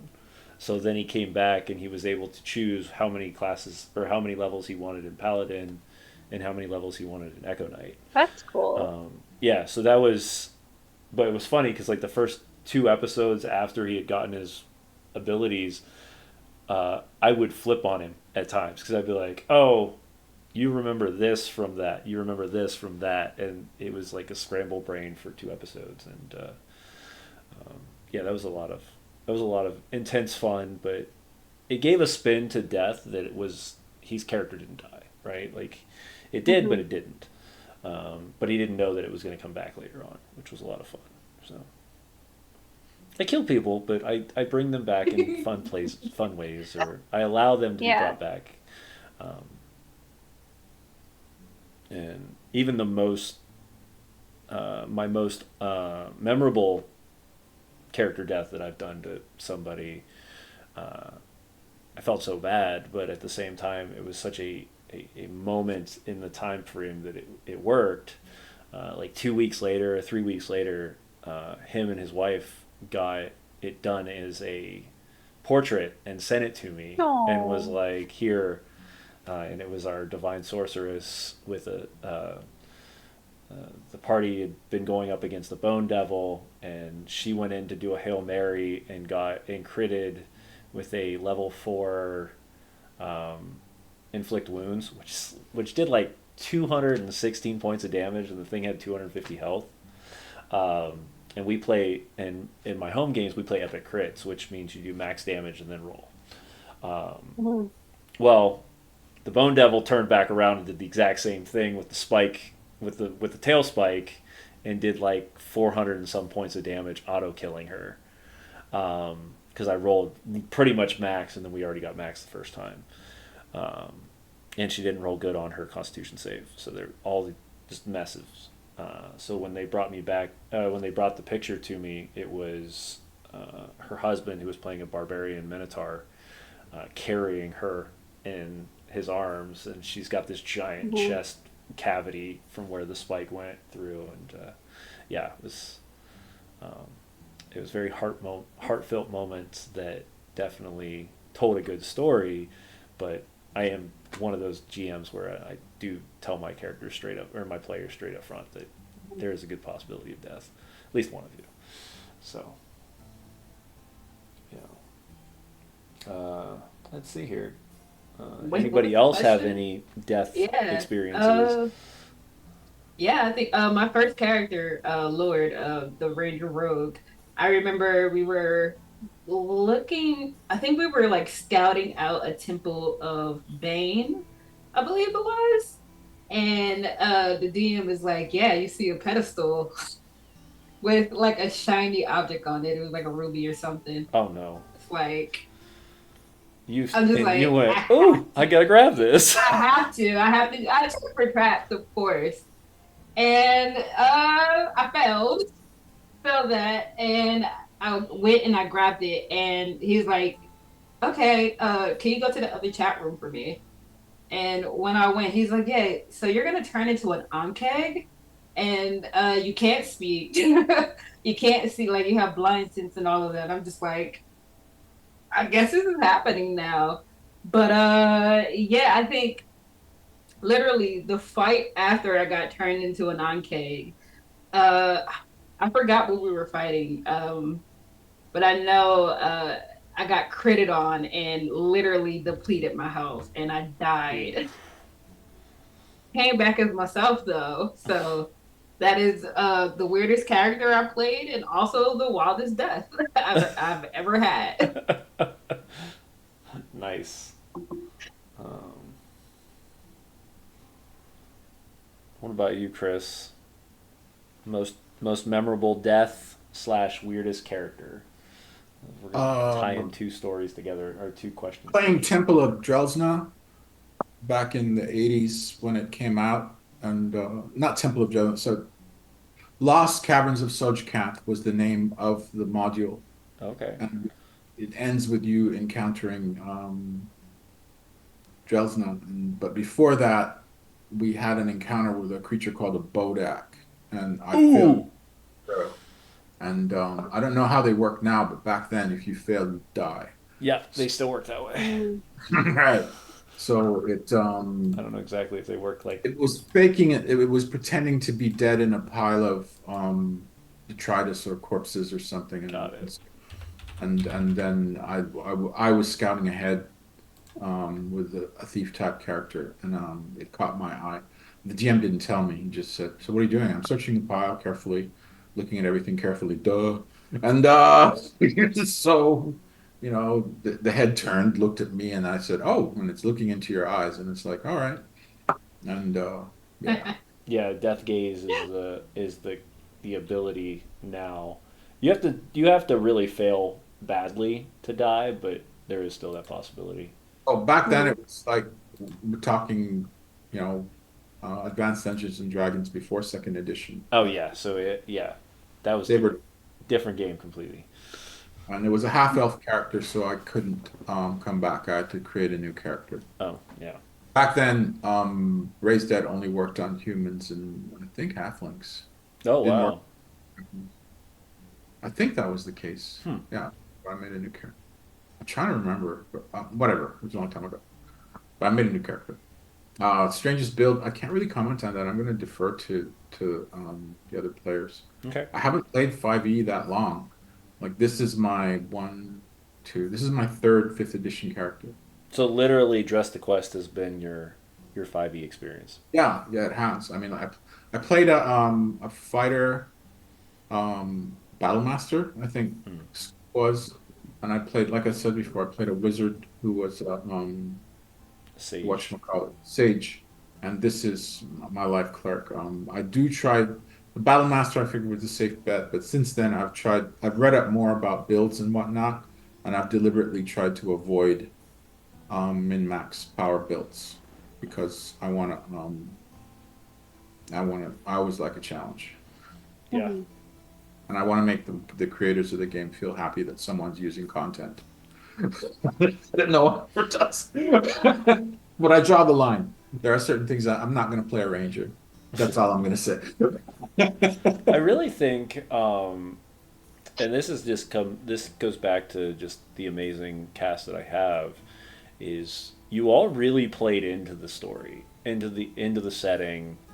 Nobody fought against the idea that you guys were going to be living in the cold, in the darkness, and whatnot. I will say though, for those that are watching right now, I had a very hard line of one thing I was not allowed to do this campaign.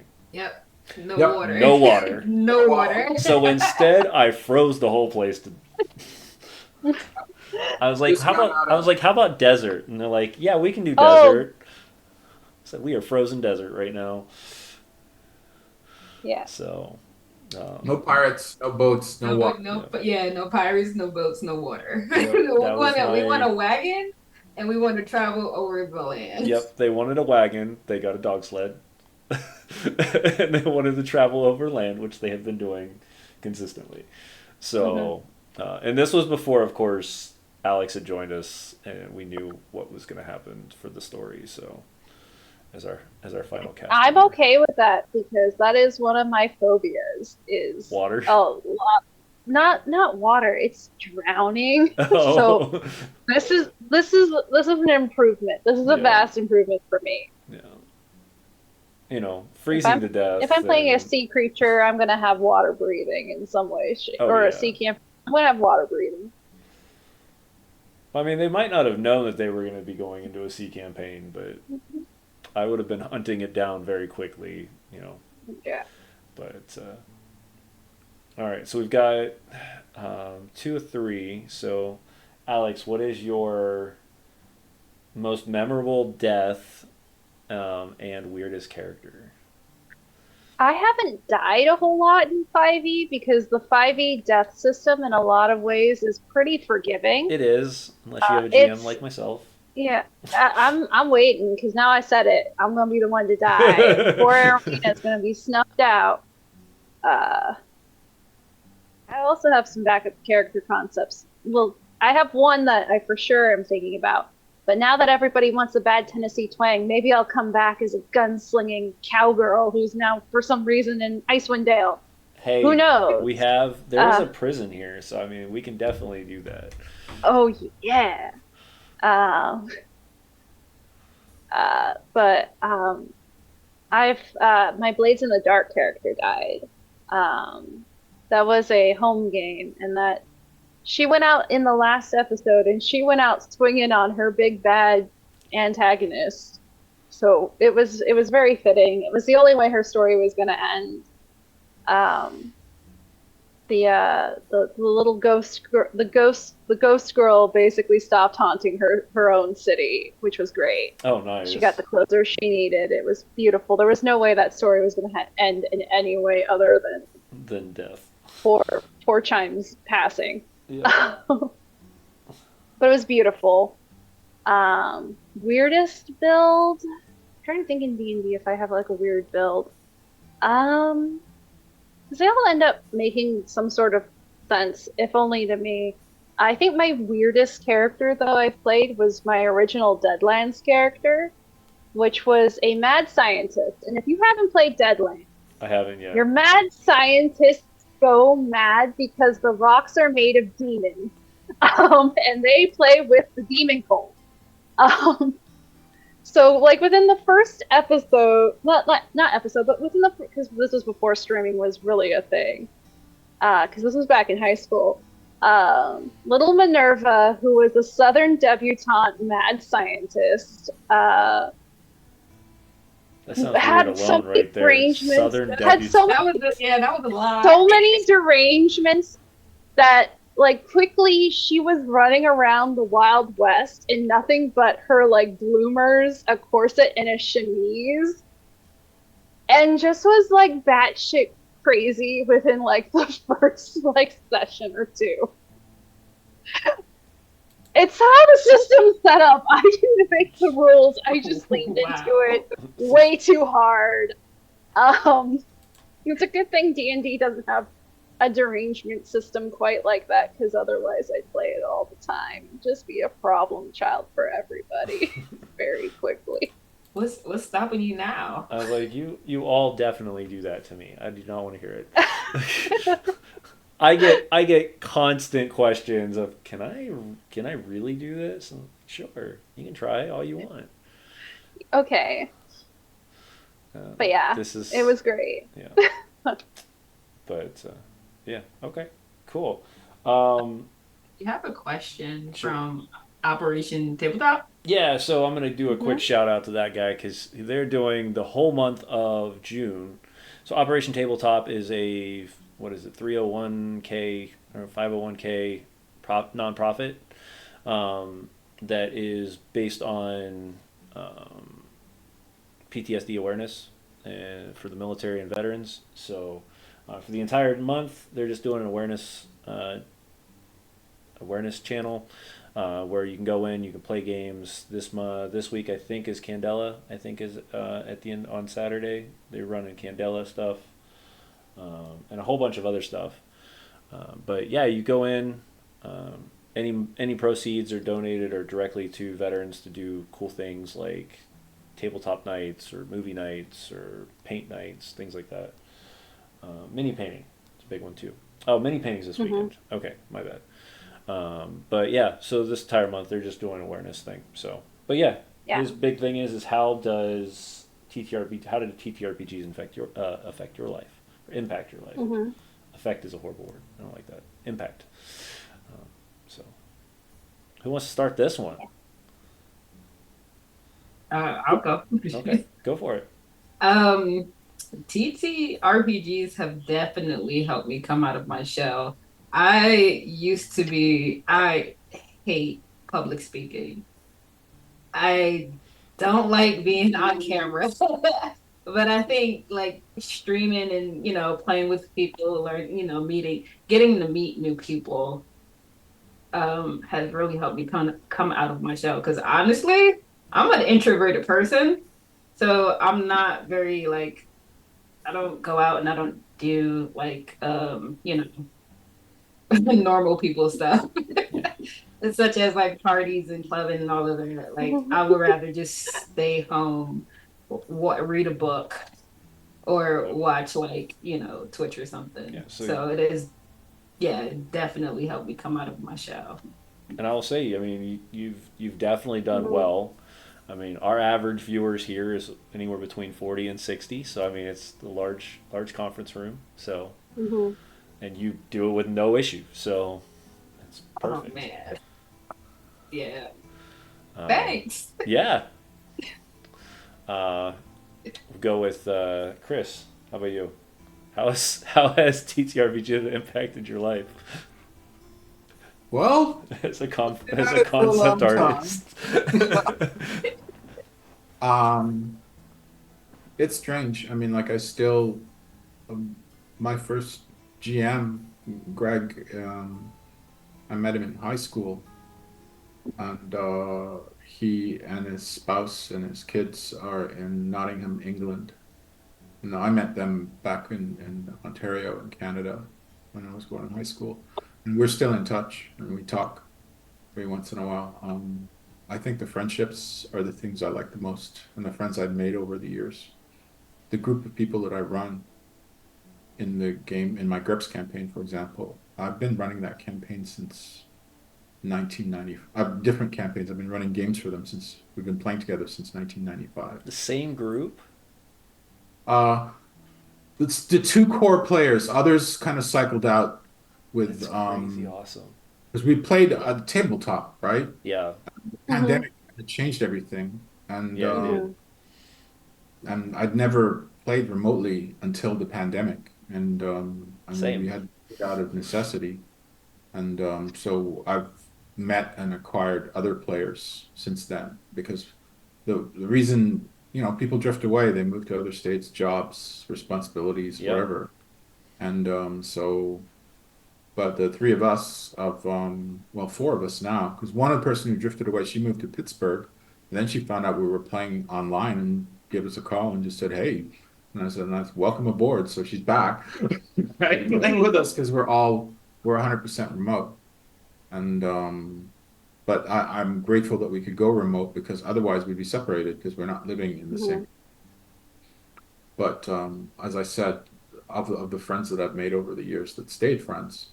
And even the ones that float away. It was uh, there are still fond memories of those that out of necessity I could no longer play with anymore.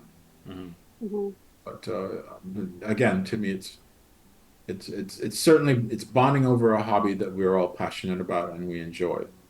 But it's the people that makes it fun. Otherwise, screw it. I'd be playing an RPG computer game by myself. Yeah, you're absolutely right, 100%. Yeah. So, No, you don't need people. Alex, what about you? So how did tabletop RPGs change my life? Well, for one, I was that kid with ADHD, but was the inattentive ADHD kid, because whatever was going on in my own head was way more interesting than reality. And TTRPGs originally started as a way to bring others into what I am experiencing while I'm not paying attention to what is actually happening. So when I was like, especially when I started playing TTRPGs in high school, I was actually taken off of Ritalin at the same freaking time. So I was cold turkey trying to function in high school, which I should have been medicated for whatever reason. That was like when that first push against, I was in the trial runs for Ritalin in third grade. We were cool. And then it was that initial pushback for like against Ritalin in high school. And so I just was struggling to connect with anyone, and TTRPGs were a great way for everyone to experience my what I was experiencing in my own head, because I just did not want to be in high school either. And then around the same time as the pandemic, I found TikTok. And TikTok, especially fantasy cosplay TikTok, became another way to share what's going on upstairs in my own little head. But this time, instead of it being with the couple of other nerdy friends, it was with the internet. And now I'm a content creator who could make money off of it. I did last year when I had my old account, which was bigger. RIP old account. In some ways, it's good you're gone. We yeeted that accidentally last September and have been slowly regrowing.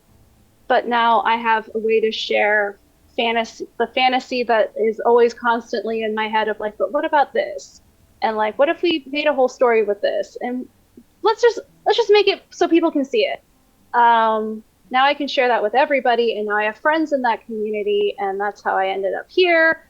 And it's really cool, and I absolutely love it. So my life in the last couple of years has been radically changed by TTRPGs. Yeah, I mean, I can in a way I never would have thought. Yeah, straight up. Yeah.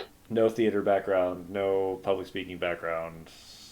straight up. I was actually kicked out of my theater program in high school. My drama teacher made me leave. Wow. What? Um, Why? well, for one, I was really struggling with functioning. So, Struggling with and function. which makes teachers who are not on board want to function with me. Yeah. And I was a problem. But basically, I had to drop her class in high school, which in high school it's really hard to drop classes. Hmm. And it was because I was going to be out for 2 weeks because my grandfather was in his final stages of his life, and my parents wanted me to see him before it deteriorated worse, which it ended up doing the next year. She told me that the theater was not for me, and now I want to yell at her, egg on her face. But she's also was really old when I was in high school, so I don't know if So she's you don't even still know with if us. she's still there to yell at her. And now I just live out of spite for this drama teacher There you who was go. like, "It's not really for you." And I'm like, "Well, maybe we need a different medium." Yeah. Maybe it wasn't for me back then, but you know. Yeah. Yeah. Oh, I mean, I completely agree. Wow. What did TTRP? I mean, for me, it was a writing avenue for a long time. Hmm. Didn't find that there was actually like structure to it until almost, I don't know, probably 6-7 years after I started doing collaborative writing, and then finding structure in tabletop, and then it's gotten me through. It got me through a very depressing year in South Korea when I was over there.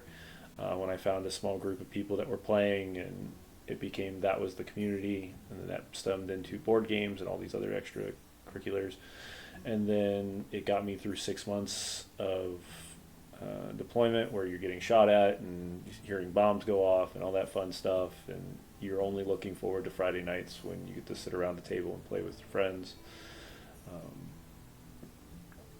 Yeah, I mean, it's gotten me through my personal life right now. Last couple of years have been very rough, and one thing I always look forward to is the nights that I'm sitting out talking with friends, or starting when I started the Misfits. It's kind of what it was. It was an outlet. It was something that it connected me to people that were very similar to myself, and was able to talk about something that we truly have a passion for.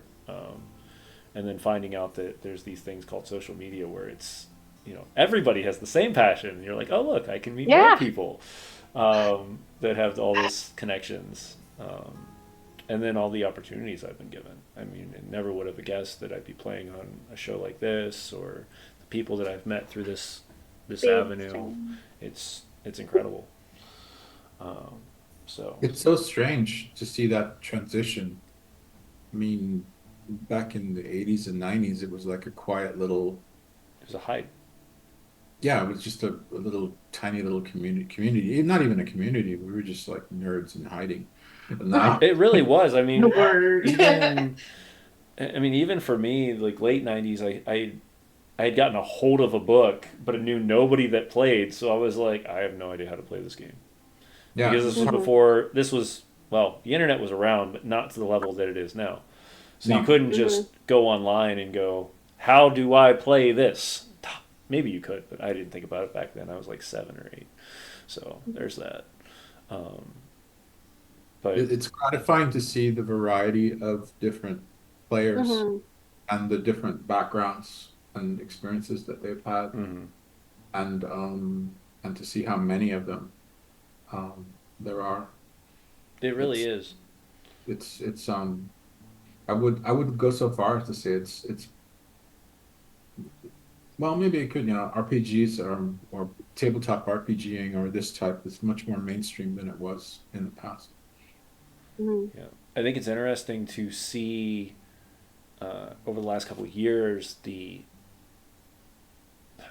I would almost say the like reveal of a lot of people who were in the theater business or who are movie stars, things like that, and they're stating that this is part of the reason that they went to that level of entertainment.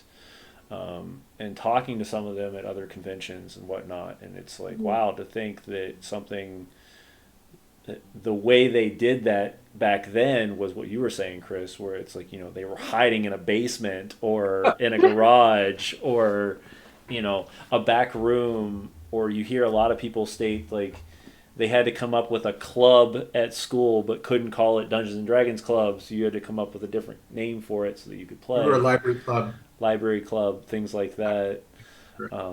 So to see how mainstream it's come and how much it impacted people back then, to see what it's going to do in the next few years is going to be, I think. I think a lot of it had to do with the kids, those millennials. I guess millennials, the ones who grew up watching Lord of the Rings and the Harry Potter films, more so the Lord of the Rings in our case. Though they're becoming adults, and it was okay to be the Lord of the Rings fan.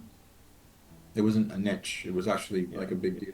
Films of that ilk, I think. Spider-Man. Yeah, it's possible. Spider-Man movies, all the early 2000s and late 90s. Yeah, I mean, early 90s, late 90s. I mean, you think about all of the, comic books were kind of starting to like blend to TV. So a lot of that was coming into picture. Storytelling was just, in my opinion, at probably one of its peaks in media because everything was new. Nowadays we see things and they're kind of revamping things and readjusting things and making them better, but there wasn't new. And you think about like the 90s, they knew what worked and then they would just put a new spin on it, but it would work those same moments. I want to apologize because it was pointed out to me that millennials are in their 30s and 40s now. Yes, we are. Yes. This millennial is turning 35 this year. What? I have to really fight myself with the millennial thing though, because I know way too many millennials that don't act anywhere near the old school way I've lived. So I think it's partially, I think like millennial is that weird gap that we had where if you lived in small towns or you lived in big cities, you were a completely different type of millennial. Like for me, it was still very old school. I lived in a very small farm town. The only way you had a computer was you went to the library. You didn't even have a computer. Things like that. But it's that digital age. We're the only group that really has went from not having any technology or a lot of technology to having so much at our hands that we can literally get anything pretty much at our fingertips now. And it's interesting that you bring that up too, because I live in the Bay Area, the San Francisco Bay Area, but when I grew up, it was like a radical shift from like I would literally remember the last cherry orchard in the town that I grew up in being chopped down because Google had moved in and they need houses. So I was at ground zero. So we did have computers, but like it was like going from like an agricultural town to now Google coming in and just how it shifted everything. Yeah. And then we always had the Apple campus, but it didn't affect the area in the same way that when Google came to town. Oh my God. Yeah, I mean, I know. Like it's funny because a lot of people say like it's that era of people between encyclopedias and the internet. Like that's what I can see that blend is. Because like I still remember for the first few years of my my middle school year, I was still going to the library and pulling out the giant books and taking all the research notes. But towards the end of my middle school year, the computers were starting to be more available and stuff like that, so you can start researching more online. And I grew up in a computer world because my grandfather was a 1970s programmer. Oh, that's cool. So computers have been in my life my entire life, but watching how they have changed is insane. I mean, I'm some of my fondest memories are my grandfather literally just placing me on his lap and watching him code in like, I was like 3 or 4. And I'm just watching this screen, just watching these numbers going across the screen like the Matrix, you know, and that's what I would watch, and I'd sit there for hours and then just watch and just hang out with him. Mind you, I can't code for crap. I don't know where I didn't get it, but I can't do it. I tried. Did not pick up that language barrier because it just is what it is. But yeah, interesting topic. But I really do agree with the idea that, you know, that's kind of that blend. Because Chris, like you said, you know, there's the moments of TTRPGs where things were hidden and things were protected. And I think that it just slowly shifted to the point where it became more mainstream. Well, and I remember being the only girl in game stores. And Oh, then yeah, that back difference topic completely. oh is God. Back Like then. I remember like walking into a game store. I was in college at the time, and the entire room stopped what they were doing and went dead silent to stare at the girl who had come into the game store. So how old were you when this happened? I think I was like maybe 20, 21. Okay. Yeah, but they were probably all mumbling under their breath, please don't leave, please don't leave. I don't know what was going. I think it was brain empty. Like I don't know what happened. And I was like, There are episodes of Big Bang Theory that just spring to my mind on this, where it's yeah, like, no, it was like I had accidentally stumbled onto the set of The Big Bang Theory. I had isekai'd into a Big Bang Theory episode, and I did not want to be there. now But you then get to I went feel and I that bought experience. I got more clicky clacky dice, and then I went to go sit at my table with my guy friends and play the Dresden Files RPG like I had wanted to. Nice. Oh, cool. I love Harry Dresden. Jim Butcher. Yeah. I have different opinions on those books now that I'm older, and I've gone back to revisit them. They do not age very well. They were fun when you read them, right? Up until the last couple. Then they got weird. It did get weird, but Yeah. still, again, sir. It's a funny story though, because like I said, it makes sense though. I mean, Yeah. we thought we were gonna get that weird look when we were deployed, because it was just me and a friend of mine. And we had never met other until flying over, and we started talking, and he was.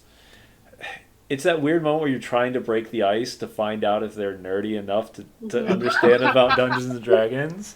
And I forget, something was Did you open said. your backpack and a D20 kind of rolled out? Johnny's like, oh, sorry, hang on, let me put that away. I don't really remember the conversation, but it went from like, we're talking Marvel and then Lord of the Rings, and then it kind of stemmed off to, well, have you ever played? And he was like, oh yeah, I GM back home. And I was like, okay, we've got a table now because we have 2 people. We're good. So we were maybe in this desert about probably a week or 2. We were trying to get the feel of everything. And we went to the local area where you can get board games or you can go watch movies. It's the MWR for some people. If you're military, you understand that language. Or the USO is another way of putting it. But we said, well, what are we going to do? So he goes, I got a bag of dice with me. And I was like, of course you do. So he comes back. We lay this bag of dice on the desk, and we print out 11 character sheets, or maybe 15. I don't know. We printed it out at the local copier area. And then we came back, and we just set them out on the table, and we started rolling dice. By the end of the night, we had 12 people. And our entire campaign for the next 6 months was 12 people playing. At once? 11 players and 1 game master. I feel bad for the game master. That's all we had time. That's all we did. I mean, we would play every Friday. We would play from 6, 7 o'clock at night until like 2 o'clock in the morning every Friday for 6 months. Did we lose Alex? What's that? I think we lost Alex, at least video. No, she left a message. She needs to step away. No worries. I came back with Cheez-Its. Oh, You did not have to come back with you. This is why she's my inspiration. She knows. She's like, I need food. Yeah, no, and that's fine. Like I said, we were really coming here just to chat and hang out. And if people have questions on the characters or on the players, please put those in the channel. Because we're at this point just running off of sorry. previous questions. I think that hit me when I don't know if you remember Borders bookstore. Yes. Yeah, and there used to be like there were in many ways like social centers, so to speak. You know, they'd have the writers come in and you could talk to them, and Mm-hmm. then or you could go in there and you could actually buy a book, sit down, drink coffee, and read a book. Yeah. And yeah, there was one near where I lived. This was in the I'm gonna say in the I guess early 2000s. And I remember walking in there and seeing a group of girls gathered around the Tolkien stand. And these were young women. They were and all of them, their hair was. This is in San Rafael, California, and their hair was all braided like Legolas. You've got the elven braids. They had elven braids in their hair, and they were like, and it just, and I guess it was just because I don't know. It just struck me. Years later, I thought about it and said, "Yep, that's when it really took off." You know. Yeah. Well, when And they started so being not a, I hate to use the word, but it's like it's not a something to be against to see a lady in a bookstore with no, playing stuff like that. no, Um, I was elated and astonished, but it yeah, was just like, but but I feel on like one, that was the change. Like once that happened, like it opened the floodgates to be like, oh, it's actually allowed. And then now we find out that there are many, many different niches of nerddom that both genders are perfectly okay with, or all genders are perfectly okay with, because there was that moment where we have I guess that stereotype of things, and then it has now started to blend away, which is good.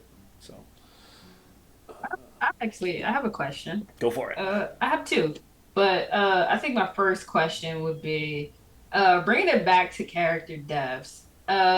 If your character died right now, or Hmm. in game, what would be like your concept for your next character? Ooh. I mean, I'll start if you want me to. I think uh, I think Benji just needs to get something off of their chest. yeah, basically, who has a death wish? Like seriously, no. I in the Discord, I was saying that I wanted to do a party wizard, because I think Hmm. wizards like are played very seriously. From what I've like from all the games that I've played, a lot of people play wizards so seriously, and I'm just like, what if they just wanna, what if they just wanna let loose, have a random solo cup, dance to like, do a two-step jive or something. I'm thinking about getting a cow or a hat for my wizard. Okay, so we need to have like some sort of death pact between Erwina Yeah. and Benji, so we can come in as cowgirls. Let's go. You come in with your gun, I come in with my little rapier, We'll just put you both. Yeah. We'll just put you both in the prison, and you guys can. We'll have the rest of the party break you out, and then those can be the two new characters. Yeah, I think wizards are played so seriously, and that's why I don't like them. But that would be my next character, though. That would be a challenge. I can't say that I'm not in that boat of like I want to play something that's a little off the wall next. Yeah. Um, since I've been playing Candela a lot, and I'm playing the trauma-infested soldier, which is very similar to myself. Um, I really wanted to go off the wall for my next character, either there or in D&D or whatever I get to play it. I really want to play a PT Barnum character, high charisma, Yeah. um, like literally circus ringleader type feel, where everything he does is very flashy and very over the top. a little odd or a little strange. I think it'd be really fun to do it in a Call of Cthulhu type Candela experience, but I think I could also roll it into a Dungeons and Dragons high fantasy as well. But that would be my next one. Alex, do you want to tell yours, or Chris, do you have one? 'Cause you looked, your eyes lit ponder like, Oh, I'll let Alex go. Oh, well, there is the cowgirl gunslinger of some variety that lives inside my soul at all times, just yearning to be free. Um, we'd have to figure that out. Um, it would probably be either ranger, blood hunter if allowed, or just gunslinging fighter. yeah, No spells, only bullets. only bullets. Or no spells, only bullets. There is another concept I do have. If Erwina should pass, that actually relates into her backstory, but we haven't gotten to experience this character, and I don't know how the party would like them, but we'll find out if it happens. Are we talking your friend? Yeah, my friend. Yeah. Okay. Yeah. I have a Yeah. feeling I know where this is going. I have so a, yeah, I have we'll a keep feeling this Benji quiet. is going to want to smash them in the face at some point. Oh, say So- less. Say Say less. Benji's like, I got 3 weapons. I can come up with something to hit her. Hit Yeah, him Yeah. I will So- find out if there's a will, there's a way. Okay. So they might be keep the cowgirl concept for concept number 3, just in case Benji kills this other person. with. Yep. Gotta have backups. Gotta have Backup your backups. Chris, what about you? So I made a necromancer, but but not necessarily evil. Yeah, I don't believe they all need to be evil. But Yeah. Would you I've resurrect your pride deprived of character? someone from a type of culture very similar to ancient Egypt, where there's reverence for the dead, Oh, okay. That'd be cool. reverence for the parts of the dead.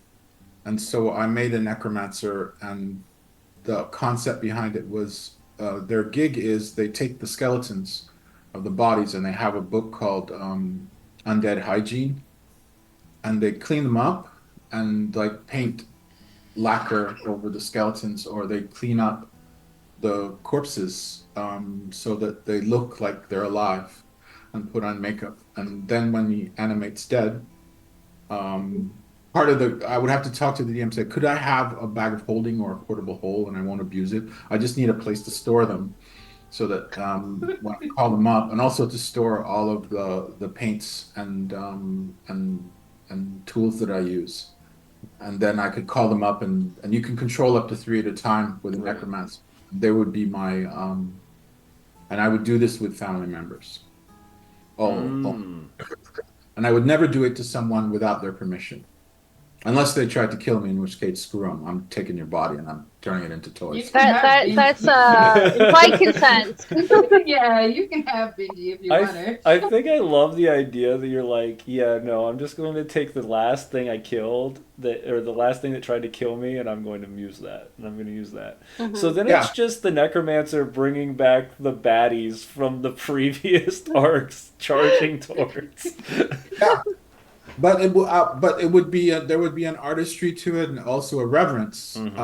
Well, I just remember reading about the whole process of mummification and Oh yeah, split it's internal unique. organs into 9 canopic jars, and there's a whole sacrament around it. And I thought, there's nothing creepy about it. These people really said, hey, I'm going to prepare you for the afterlife, and I'm looking, and I want to make sure you have a good afterlife. And so I was thinking conceptually as a way to be a necromancer without coming across as really creepy.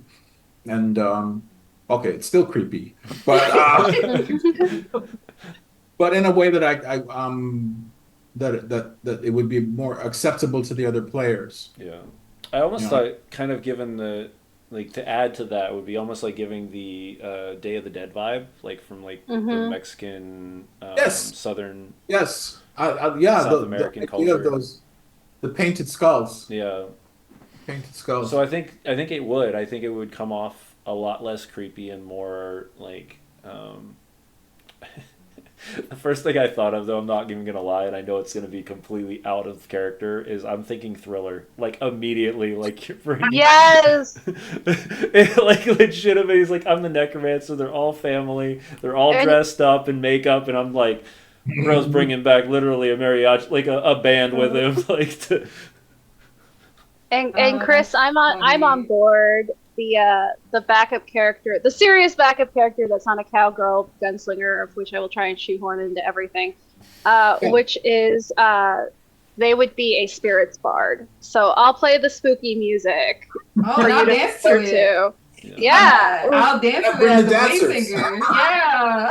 Yeah, We're- we got we're a here. necromancer bard combo right now, is what we're hearing in the chat. So.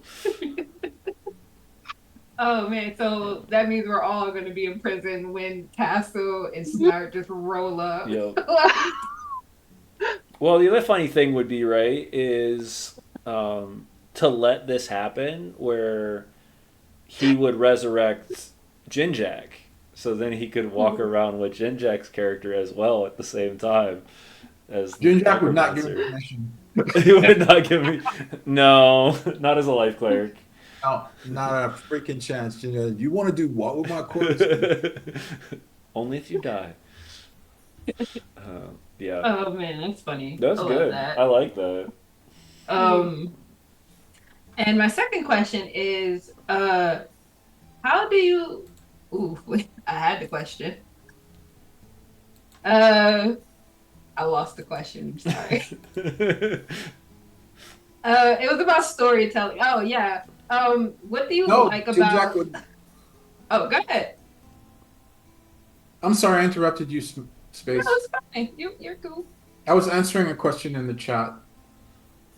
Implied consent. Oh, we love Implied that. consent.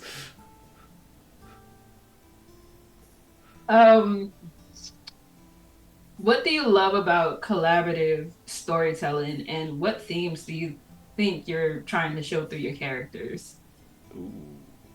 I think I know Alex kind of stemmed on that a little bit when we asked what was the motivation. But yeah, I like that. Do you want to go first, Alex? Is there anything you want to add to yours? Because I know you were talking about like the journey for Arrowhead. Yeah.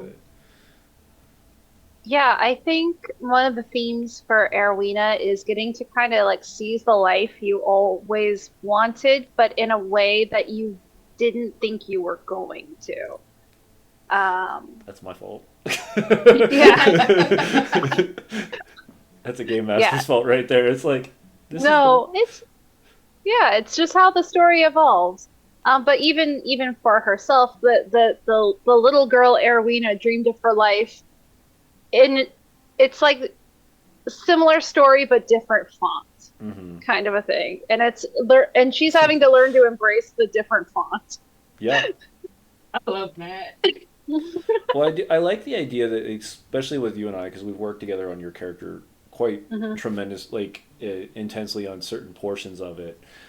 There are background things that we've kind of put to literally the background. We're like, okay, this did exist and it did happen, but it's not currently affecting your character. And we really don't know if it ever will.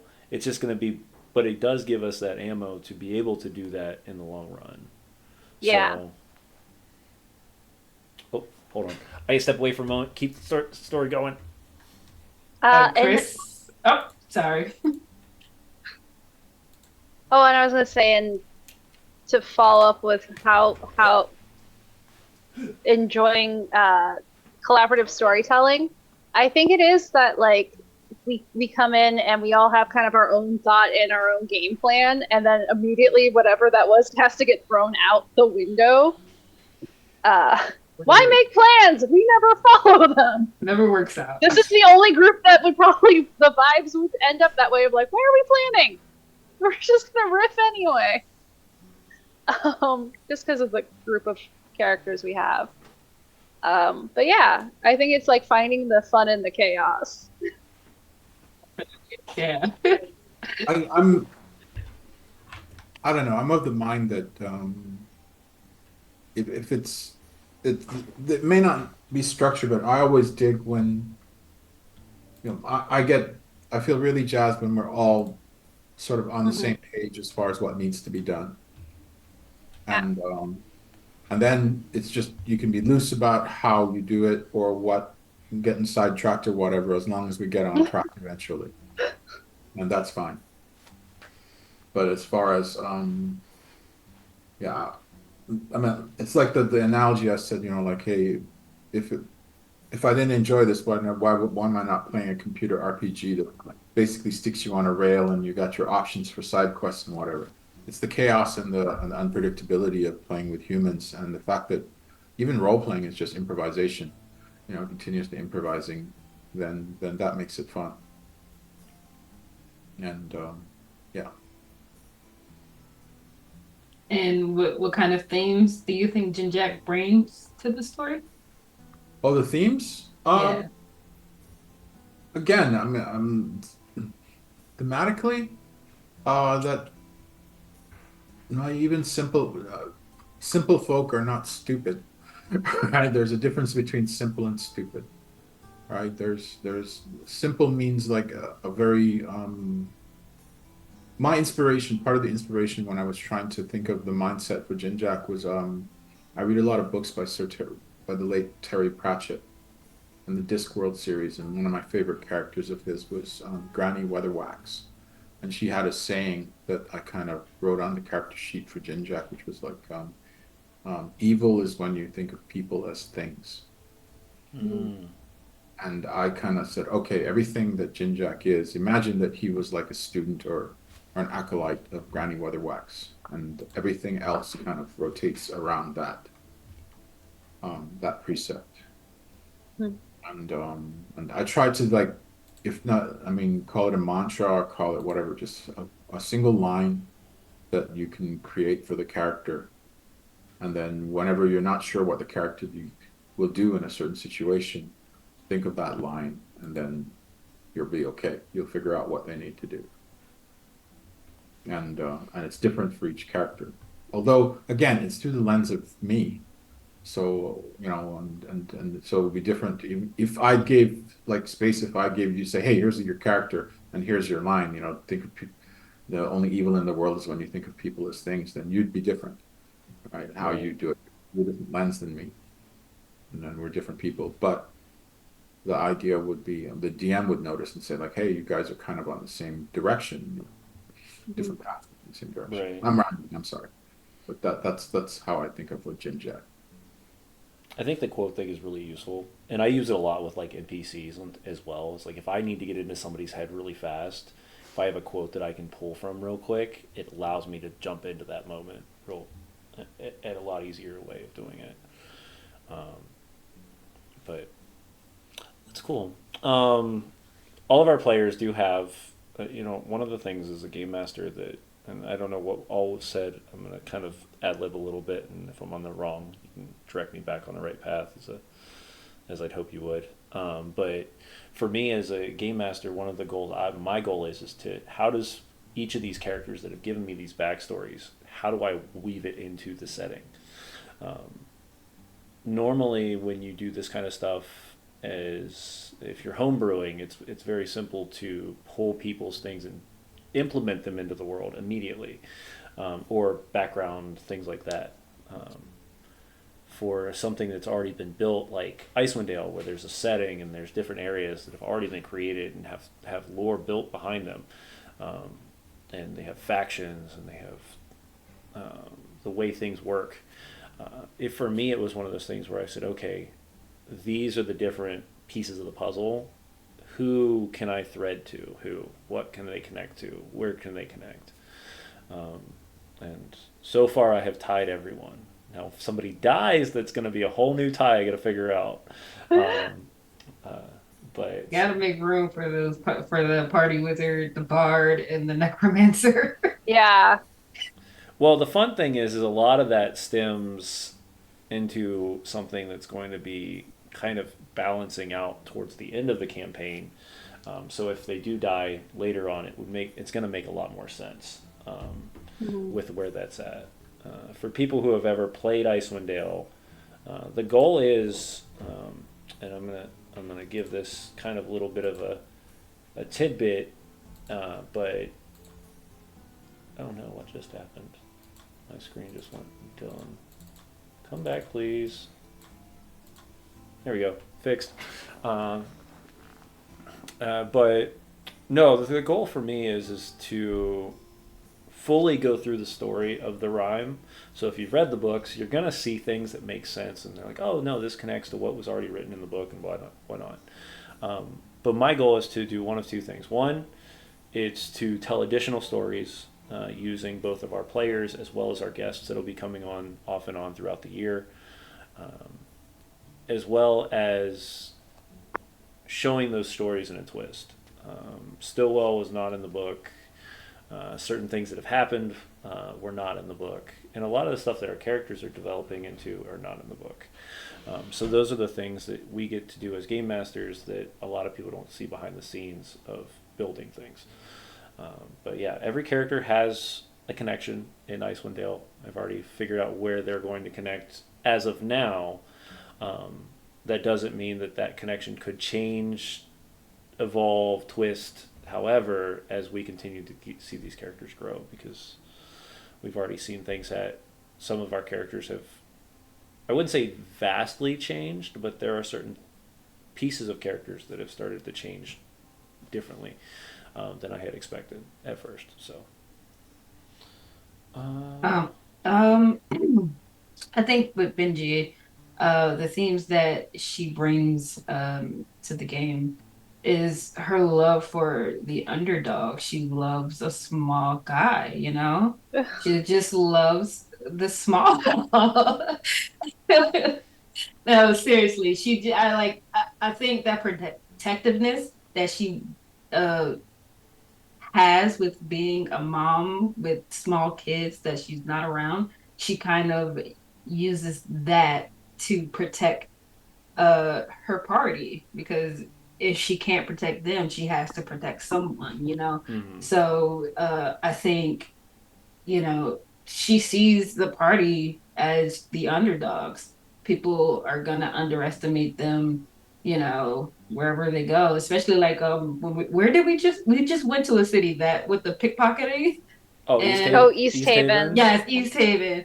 And they're like, yeah, we're gonna kill you. And we just like, are you sure? You know? So I think yeah, she thinks that we are the underdogs, and that makes her want to fight harder, you know, to protect the people that she cares about. Um and yeah, I think collaborative storytelling, just having the chance to bring that story to life, is just amazing in its own. And it really helps with like improv, which is kind of hard. Yeah. But yeah, I think that's what she brings, or the things she tries to convey. Do you have a quote or a mantra or something that you kind of helps you get into Benji's mind when you're before the game? Yeah, I think of okay, this might be my age showing, but I think of Brother Bear, like the opening of Brother Bear when the little bear loses his mom, and Coda gets turned into a bear, and he's like protecting I can't think of the little bear's name. But he protects him throughout the whole movie until he gets turned back. And I think that's just, you know, I think that's a part of Benji's transformation. You know, I think with her, uh, even down to her picking the totem warrior, you know, Mm-hmm. I think it all has to do with this protectiveness that she tries to convey. Is she doing a good job? Maybe, maybe not, you know, but she tries. And I think that's the main thing is you're trying to portray this moment of protection in any way that your character can, and things like the brother bear thing it definitely is going to bring you to that moment every time right before the show. So we've gotten Benji's, we've gotten Jinjack's. What's Arowina's like mantra or? Um, so I had to remember what the quote that kind of came to mind because I didn't have a specific quote for her Mm, before, but I was like, I think there's a quote that like really fits, and it I had to look it up, and it's most of us have two lives: the life we live and the unlived life within us. mm, I think, and Erwina being half elf and growing up kind of in two different worlds in some ways between the small town of Caer Konig and then her druid circle, she's always straddling two lives. If you think about it at all times. oh yeah. And trying to blend them together. And then there is that, unlived life that she's now getting to live. That drives her forward as she continuously has to navigate two different worlds. Mm. Yeah, those are. Yeah, that's definitely interesting because, like I said, we. One thing I love about it is that really we didn't build a ton at first with everybody. We let everybody kind of do their own thing, create their own way for their characters, and then we had the opportunity to come together as a group and have this quick conversation of like, what are the 4 things or 5 things that you really connect with or that you want to see with your character develop. And then I've taken those, I have all those still. But it's interesting to hear some of them have changed, some of them are not. Some are very similar. So, yeah. Uh, but yeah, so we're about almost 3 hours in, which is crazy because I did not think this was going to last for 3 hours, and we've not even taken a break. So, No. thank you all for hanging out with us tonight. This has been an interesting rabbit hole diving that we've been not expecting, but it allows us to really bring some character, hopefully some connections to these characters that you might not have expected or seen up front. Does anybody have any final questions? I don't want to keep my players a whole 3 hours of just talking. So, but I'm sure if anybody does have additional questions, we definitely want to answer those. So. How big was your backstories? I think I gave James like 3 bullet points. Which was Benji, was you married. and I are going to go around in circles one day because she goes, I got these ideas and I'm going to get you more. And then I ask, I'm going to get it to you. And I ask, and then I'm going to get it to you. And then all of a sudden she's like, I was like, what do you think about this? And then I gave her like less than like a sentence or two. And then all of a sudden it was, bleh. And I was like, oh, I just needed to get her started, and she was good to go. Yeah, So. this truly has been the hardest character to come up with backstory for. But I think backstories can be fun, and backstories can be evolving very quickly because Chris didn't give me much for Jinjack, but he gave me points that really worked well in knowing exactly who Jinjack was, where he came from, and what his motive was. Where I think Eric gave me like 3-4 paragraphs, like max. Benji's is pieced together in a Discord message somewhere. It really is. Benji probably has a good page and a half, but it's over a month and a half, like of getting ideas back and forth. And then I think Arowina and Castle really, I think, are the biggest. I think both of you have given me quite a large amount. And for me, that's weird because usually I'm a bullet points person. But I think it's because Arowina ended up really writing herself in a way that I haven't had a character just like be like, and he like, but like, because she was very connected into her area and had so much concept going wise that it kind of needed to be put to paper, but she ended up writing herself. Yeah. And then in a lot of ways. But I'm a firm believer that backstory should always push the forestory, Correct. which is what's going on. So everything that I think Arena's ended up being like close to like 7 pages of notes, which I apologize. As a DM, I hate getting 7 pages of backstory. Because Mind usually you, I it's threw nothing out like useful. I'm not gonna lie, like I threw out like Yeah. 5 pages of it because I was like, That's okay. now I will say though, for me Yeah. personally, I'm one of those people where as a game master, after an arc ends, I normally Mhm. will sit down and I will pull up all the data from all the characters and Yeah. go, I'm not that worried about what it. is next? Like, where are we heading next? What can be used from the backstory? What characters Yeah. can maybe be brought in? Can we bring somebody from Erwina's backstory in? Can we bring somebody from Velen in?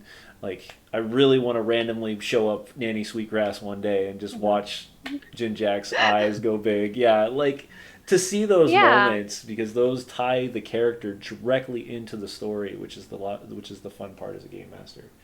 But I Um, think it was also for me to like ground her. Because uh, the other Erwina version 1, moving into the Erwina that we know today, she needed to be regrounded in a way that really needed to be nitty and gritty, even though mechanically she did not change at all. And the name stayed the same on the character sheet. So you'd think this would be an easy task.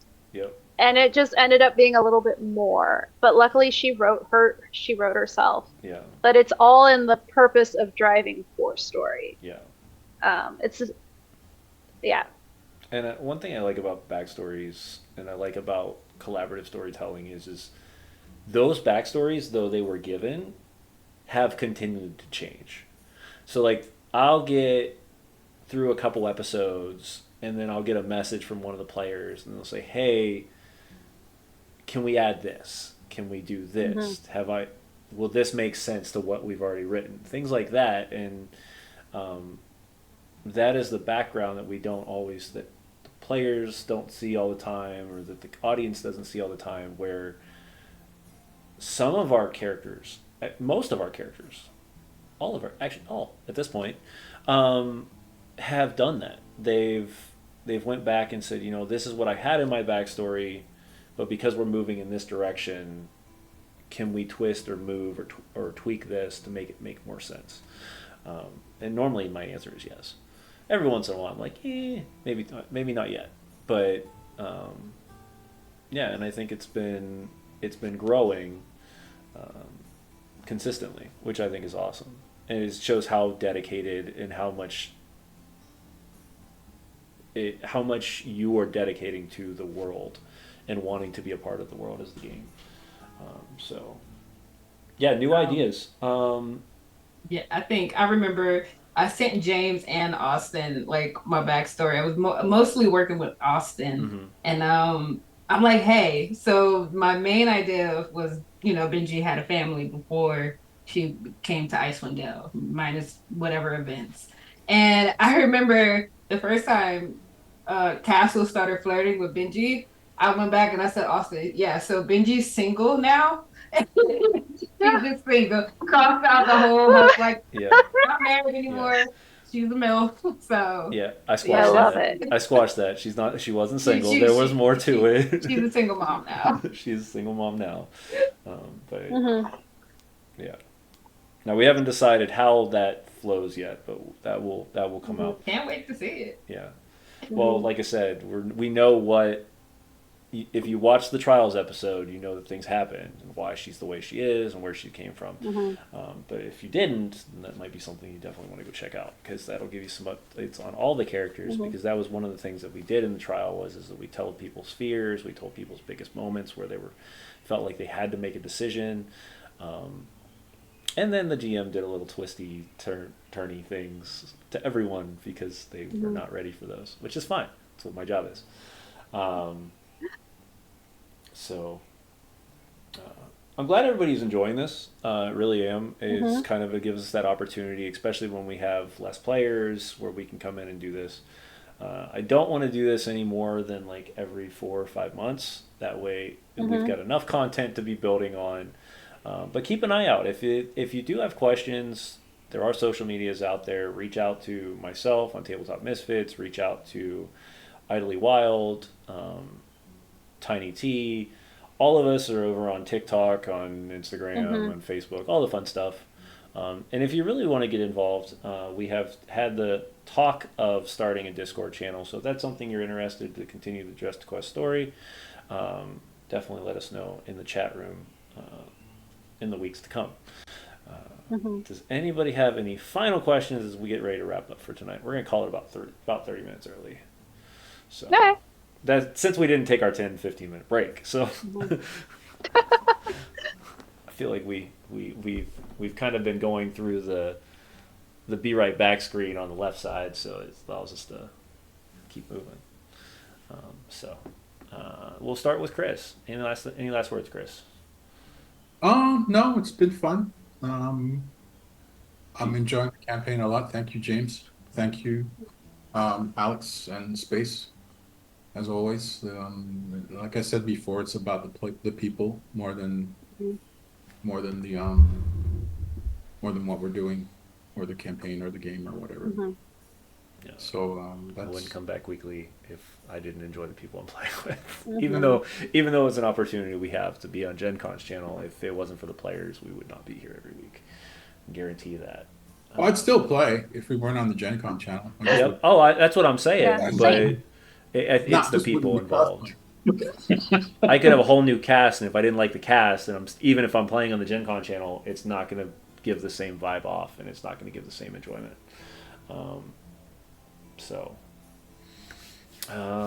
Yeah. Oh, we'll go around, and I got one final ask, and I'm going to do it because I know it's going to be funny. Space, what's next? Any last words? Yeah, this has been fun, kind of relaxing, you know. We all didn't nice have to to put just- on costumes. Yeah, we could right. just chill. That's I'm nice. in my room like burning up. I can't put the air conditioner on or anything because it'd be so hot in here. Yeah. But yeah, no, I really enjoyed tonight. I think I like getting to know kind of the ins and out of everyone else's character. Up until where we are now with chasing after this sport. So it's nice to, get to know my teammates. Yep. And I also love playing with you guys too. Oh. Alex, What's next? last words. Okay. What's next? I'm just excited to see if we can finish what we started with this orc camp, which Erwina has put together, is going to now go into the caverns in the mountains, and it's just, she's like, oh no. Oh yes. Erwina is already like, oh shit. We haven't even gotten into it. We haven't even gotten into this yet. Nope. It's already gone down. Nope. It's about to go down. Next episode Yeah. is gonna be a big deal. I'm not gonna lie. There's gonna Yeah. be some lore drops. There's gonna be some interesting things. And Yeah. And thank you all for letting me play with you, because I was a complete stranger at this game. mind you, so was I, other than Eric, Yeah. until they brought me in for one 4 Mm-hmm. episodes, I think, for season 2, and then I stepped in and that was it. So Yeah. but funny surprise on that is I was actually supposed to run season 2, but due to time constraints and the adjustment, Nate picked up instead. So Eric told me I had too much going on in my life at the time. He was not wrong, because I was running like 3 adventures on my own channel and everything. It was bad. It would have never went the way this one is going. Yeah, and then my final ask, of course, is Jinjack, do you have a story? Yes, stories. Come on, bro. Yeah, I gotta go to bed. what's our story? Everybody needs their inspiration for the night. Yeah. It's like, hold on, I left my book. I'm sure everybody else will appreciate this as well, but for me, this has been I don't one of know. the fun things to When I have spare time, I write those stories. And I mean, seriously, you want one? I think I have them written up. Heck yeah, I want one. Like, all your stories are awesome.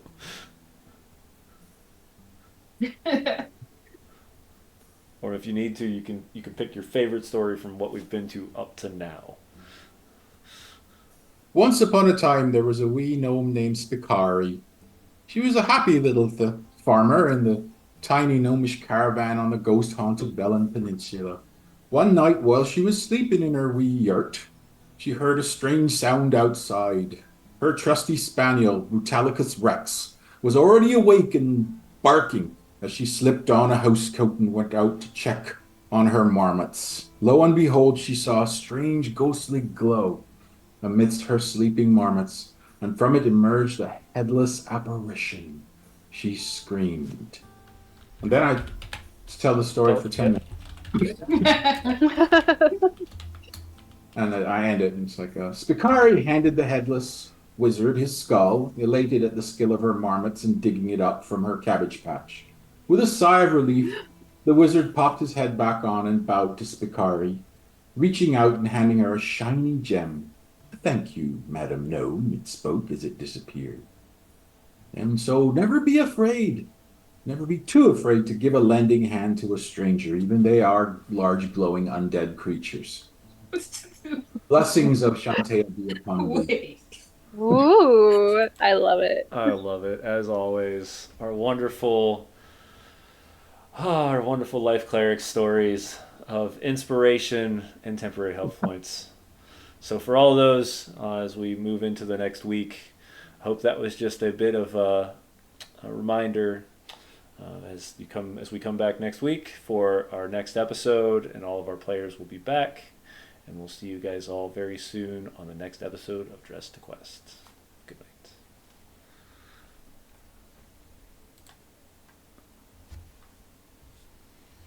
Laters. Laters.